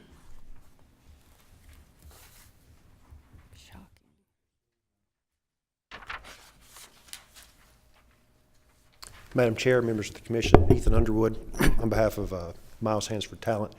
The code change that is then before you is the result of an application that was filed by my firm based upon an exemption that was drafted in response to concerns when the Planning Commission and the Board of Commissioners adopted this, that there could be situations where there are bona fide concerns and economic issues with disclosing members of applicants.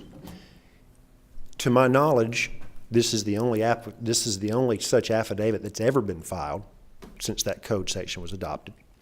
And I can tell you it's the only time that we file them. I make a living filing land use applications. So we don't, if we don't just abuse this process. But in that particular situation, we had a bona fide concern. Our client has a reason for needing to maintain that information, so we utilized it. To now come and just say, look, there's no situation that's going to arise where you don't have to disclose who your members are, who your applicants are. I think this puts it in a situation, this exemption will never be used. And I think it eliminates economic opportunities for certain folks. Now, and it's going to force some businesses to withdraw applications and just say, I don't want to deal with this, folks. Now, to be candid, I don't think this code provision is legal anyway. I didn't when it was adopted. Under Georgia law, LLCs and corporations are entities. And entities, as people, have the right to petition the government without disclosing confidential information. We've not had the opportunity to challenge this yet. Maybe that will arise. I hope not. But I would present to you that the way this was justified, we argued this at the Planning Commission. They said, well, we need to make sure the Board of Commissioners know they don't have any conflicts. Respectfully, y'all know. If someone files an application and it's a piece of property that you or a spouse or a relative are working with, you know. The only reason this was put in the code was because you like some developers and you don't like others. And you wanted to make a different decision. If it was this person, we might approve it. If it's this person, we don't want to deal with it. I mean, let's just lay it on the table. That's why it was put in the code. So with that, after all of that, knowing that there are developers that the board likes and doesn't like, this exception has been used one time. It's not being abused. This change is not necessary. And I would ask that either at most, or at least postpone this so we can try to work on the language and give some exceptions that are workable in the real world. Or two, that you don't make this change. Allow folks to have that option. Again, it's been used once in 3 years to my knowledge, to be able to make decisions. You still get to decide whether you want to zone something. You're adopting architectural standards. They're going to regulate whoever builds whatever. You're adopting commercial standards and overlays that are going to regulate whoever zones the property. This is just not necessary, and it picks winners and losers, and that's not the job. The decision should be a land use decision. If the decision is who filed the application, you're not making a land use decision. So, thank you. Thank you. Is there anyone else who'd like to speak in opposition? Is there a motion to close the public hearing? So moved. Second. We have a motion and a second. Please vote. Board members, discussion. I just want to verify with council that the application that has already been submitted would not be subject to this change. That is correct. So if this is something that is so rarely used that it's never been used except for this one time and probably isn't ever going to get used again, there's absolutely zero impact to that applicant. But why are we spending money on time and staff if it's never going to be used again? Well, he's saying the way that it sits right now would never be used again. Tom, how many times has it been used? I'm only aware of one time. If it's successful, it will be used again and again and again. It defeats the purpose of transparency. Only been used one time. We're spending all this money on time and staff to stop something that's only happened one time. No. What he's saying is it's only been used one time, but I assure you, when a leak is found, a leak will be exploited. When there is a weakness in our code, it is found and it is exploited. So you might as well get rid of the entire transparency process if you don't have some rules around it.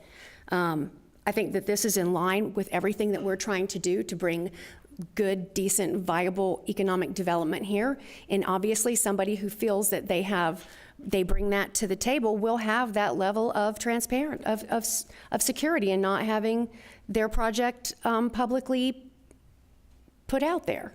So I think it does exactly what it's intended to do.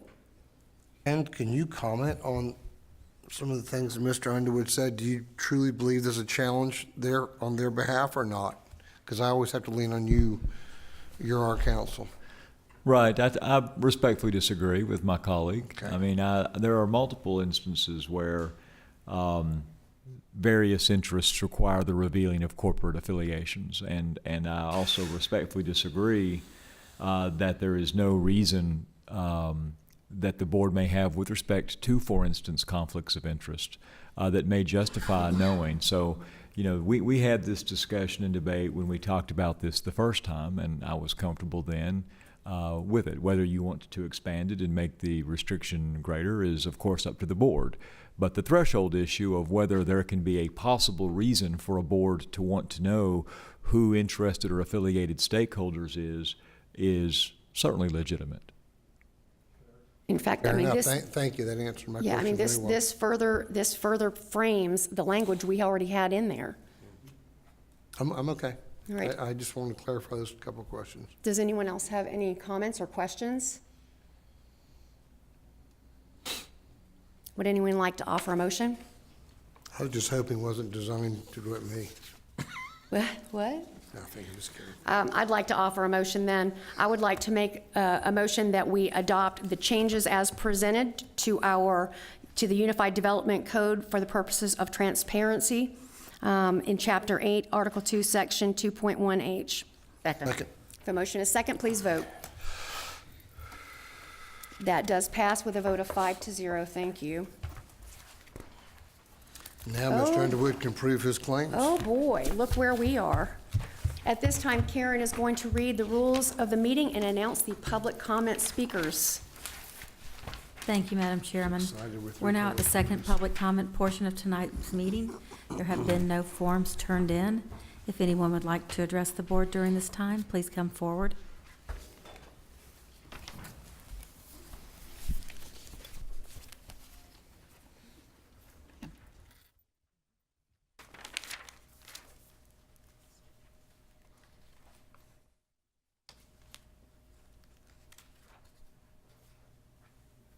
Madam Chair, Commissioners, my name is Pam Bowman. I live on Herdsville Road here in Cumming. Most of you who know me know that I don't normally get involved with anything unless I feel like I can contribute in a positive way and add something positive to an organization or whatever it may be. I recently, in the last 3 years, got involved in the Smart Growth organization, and I really wanted to come speak about the tree ordinance revision, the mass grading, and stormwater.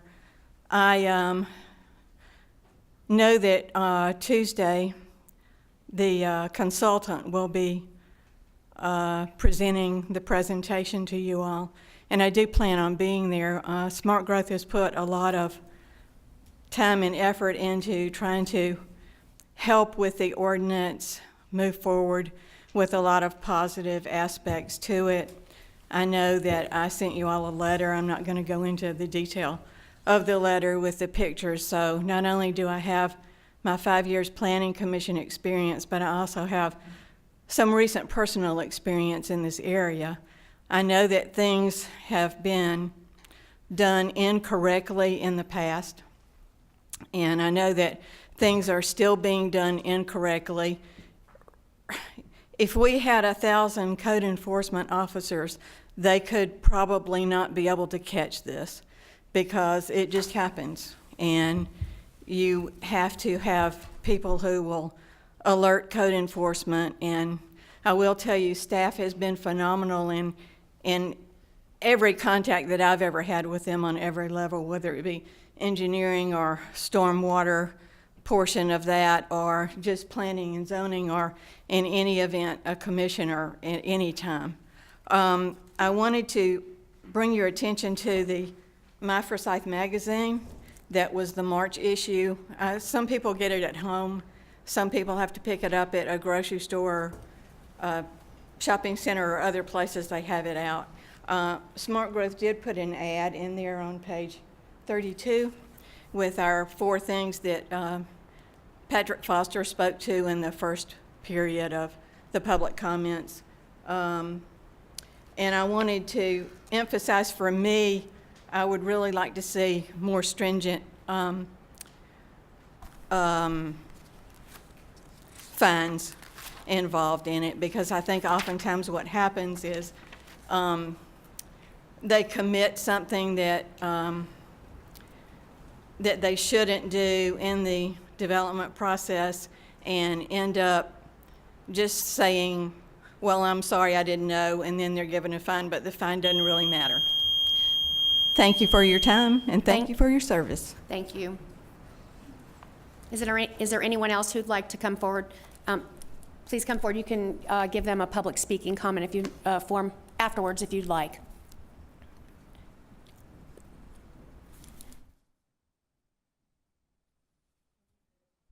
Chance to speak. I don't know all the formalities, so I'm just If you can just state your name. My name is Liz Barrett, and I live here in Cumming for the past 2 years. I'm a newcomer, and I want to support the smart growth effort. Something that just is, I'm new and talking to lots of people and seeing this tremendous amount of growth, and we're at this threshold where it makes a difference.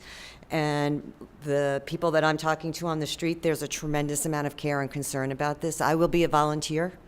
I will come with a measurement for a tree size. So I just wanted to pitch in because this is just something that I'm hearing a lot. I care a lot, and I think it makes a huge difference for the county, for the value in terms of property as well as for our well-being. So thank you. Thank you. If you can make sure you get a form and turn it in to the clerk's up here. Is there anyone else who'd like to speak? All right, we will move on then.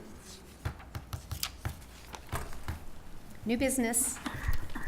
Madam Chair, board members, item number 1 under new business is actually a matter that you all discussed at your last work session, but because the vote was not unanimous by rule, it comes back to the next regular meeting on your, at this point, new business agenda.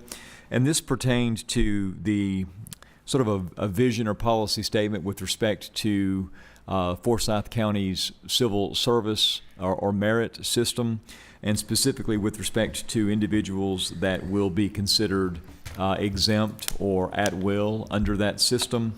You've heard quite a bit of feedback on this. You've heard from the Civil Service Board itself on this. I have advised you that one of the things I'm looking to do would be to do a home rule amendment to sort of get our ship in order with respect to how we've been handling these.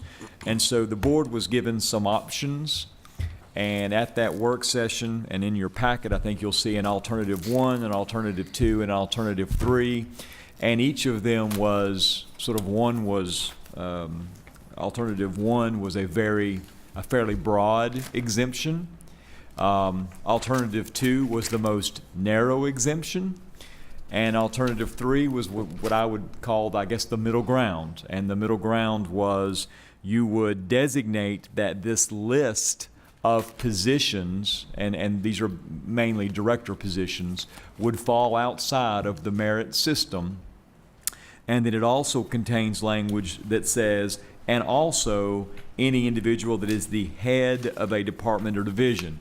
The broader category said the head or second in command. You all did not embrace that. You chose this, I guess I'm calling it the middle ground position, where it would be basically an exemption of those enumerated positions, would be outside of the civil service system, and also any future positions that are the head of a department or division would also be out of the civil service position, civil service protection. And that's what you all voted on 4-1. This is up before you again, and any board member is free to vote consistent with what they did before, different than what they did before. It is back on the table with no predisposition. Madam Chair. Thank you. Is there any further discussion since our last meeting on this subject matter, or does someone want to offer a? The only thing I want to add, I've had a lot of employees that have come up to me being grateful that they feel like they've got somebody that's advocating for them. And I talked to Eric about it today in our meeting, and he suggested the possibility of possibly hiring a advocate for the employees. I just hear time and time again that they have nobody to go to, that they feel like that Pat works for Eric, and that it's not, that they have nowhere to turn and nowhere to go to when they've got issues, that they're not being heard. And I think we've got to support our employees. This is about directors. This is not about all of your employees. So why would they have concerns if it doesn't involve them? I think this is just one more issue, that they are fearful about jobs and politics entering into it. And I have an issue when Ken's not even consulted, and you say, well, that falls under civil service because the position changed. Well, I mean, Barry Head was made fire chief. How's he doing something different than Danny Bowman was doing? He's still fire chief. I mean, Jeff Chance was a planning director, and Tom stepped in as planning director, and we changed the wording, and now we make it be okay. I mean, he's basically still doing the same job. I mean, when John Kennard leaves, I mean, if he doesn't get run out first, that he'll have the same thing that'll be with him, and you're going to pretend like it's a different job? Well, I think it's a farce. I think that's the point. I think this is so that those changes don't necessarily have to be made, that those positions are then exempted, because we've got some positions that are already exempted, and so it doesn't have an impact on somebody who's currently protected. But when a position becomes open, if that position's been identified, then the person can decide. They can decide whether or not they want to move on into that position and take on the risk and reward that comes with that position. But we just had this whole big thing about transparency, and we require these people to come in and be transparent. And our own government, we're not being transparent. Well, we're pretending like that Tom's doing a different job than Jeff Chance. Well, he might be doing it, people think, better, but it's not a different job. I mean, you think that Chief Head's doing a different job from the fire chief before him? And we're all sitting here going, oh, then it's okay, it's different. I think that's the point of this, is to not have to try to do that. The point of this is to identify those positions in advance so you're not making changes every time you have a new hire. That it's a known playing field, that everybody knows when The they're going to fact go of into the a matter is, position, it's either We did all exempt from this it or changing not. without permission. We were doing all these jobs, and now we're trying to clean it up because it wasn't done right.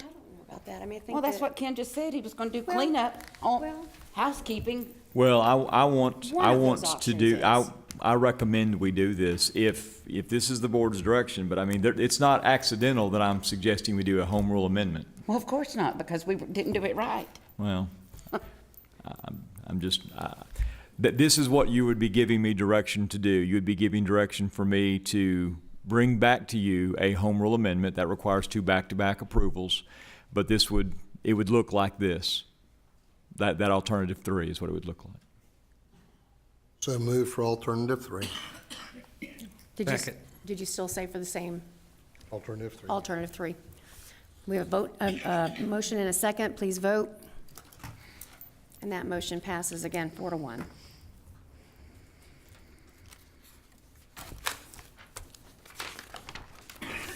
And new business 2, we already took care of earlier in the evening. New business 3. Counselor, are you presenting that, or is? Good Lord, Madam Chair, this is still going on? Well, board members, look, this is very simple. This was, you all gave me direction at the last work session. And I did in fact, and this is the one, remember that we were going to shake loose condemnation money for a billboard for Diamond on a sign that did have to come down, but they had not settled with the underlying property owner yet. Jason McCook was here. He mentioned that he would not release the money until they had settled with the underlying property owner. But then he came up and said, look, if the board directs me to, I'll do it. And it's not that, it's not really a big deal. And what we had asked was, we'll shake loose the money early, but in exchange for that, we want Diamond to paint one of his existing signs that he put up from blue to black, and also to keep the $12,000 for the Coal Mountain branding monument sign out of the money. So everything went fine, except that when I presented that to Mr. Peters, he asked that the county contribute $500 toward the $1,000 for the painting of the sign. And I don't have that authority, so I had to bring it back to you. I regret it too. I think it's being penny wise and pound foolish, but having to come back to the board, but that's what the request was. There's a difference between principal and petty principal. It can come out of, $500, seriously? Take it out of the Coal Mountain sign. it can come out of the Coal Mountain sign. So he could just It was pay us 11.5 $11.5. instead. Your call, sure. Well, Right. I honestly believe our staff should have caught it Yeah. before it went up blue, because everything in the Coal Mountain overlay is supposed to be black. But maybe it crossed in the adoption some way, or maybe they didn't consider. Commissioner Mills, it's your district, it's your deal, whatever you. I said I'll suck Yeah. up the 500 to get that, I want that royal blue gone. Yeah. It looks horrible. Looks like my opinion. So the motion, if the board is interested, would be to accept the proposal previously tendered, except we'll accept 11.5 for the monument sign as opposed to 12. So move. Second. A motion and a second, please vote. That passes with a vote of 5-0.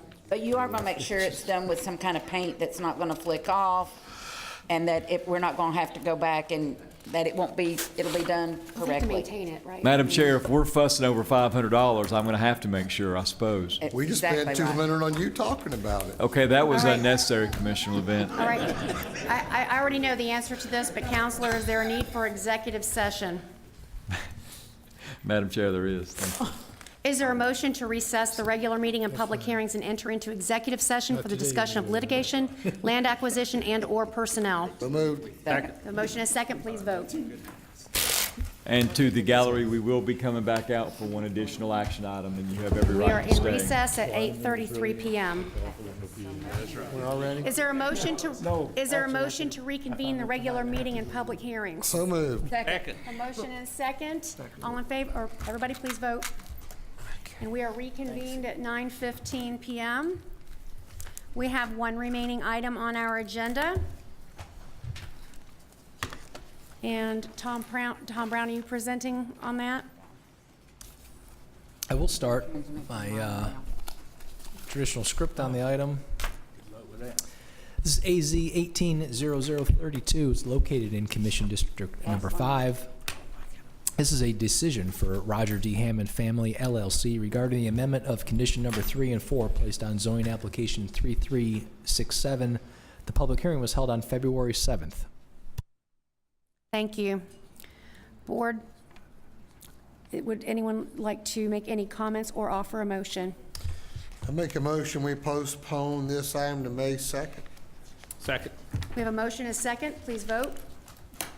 That motion succeeds it with a 5-0 vote, and the item is postponed until May the 2nd. Is there a motion to adjourn? So moved. A motion and a second. Please vote. Oh, clear the board, please. There we go. Please vote. And that motion passes at a 5-0 vote, and we are adjourned at 9:16.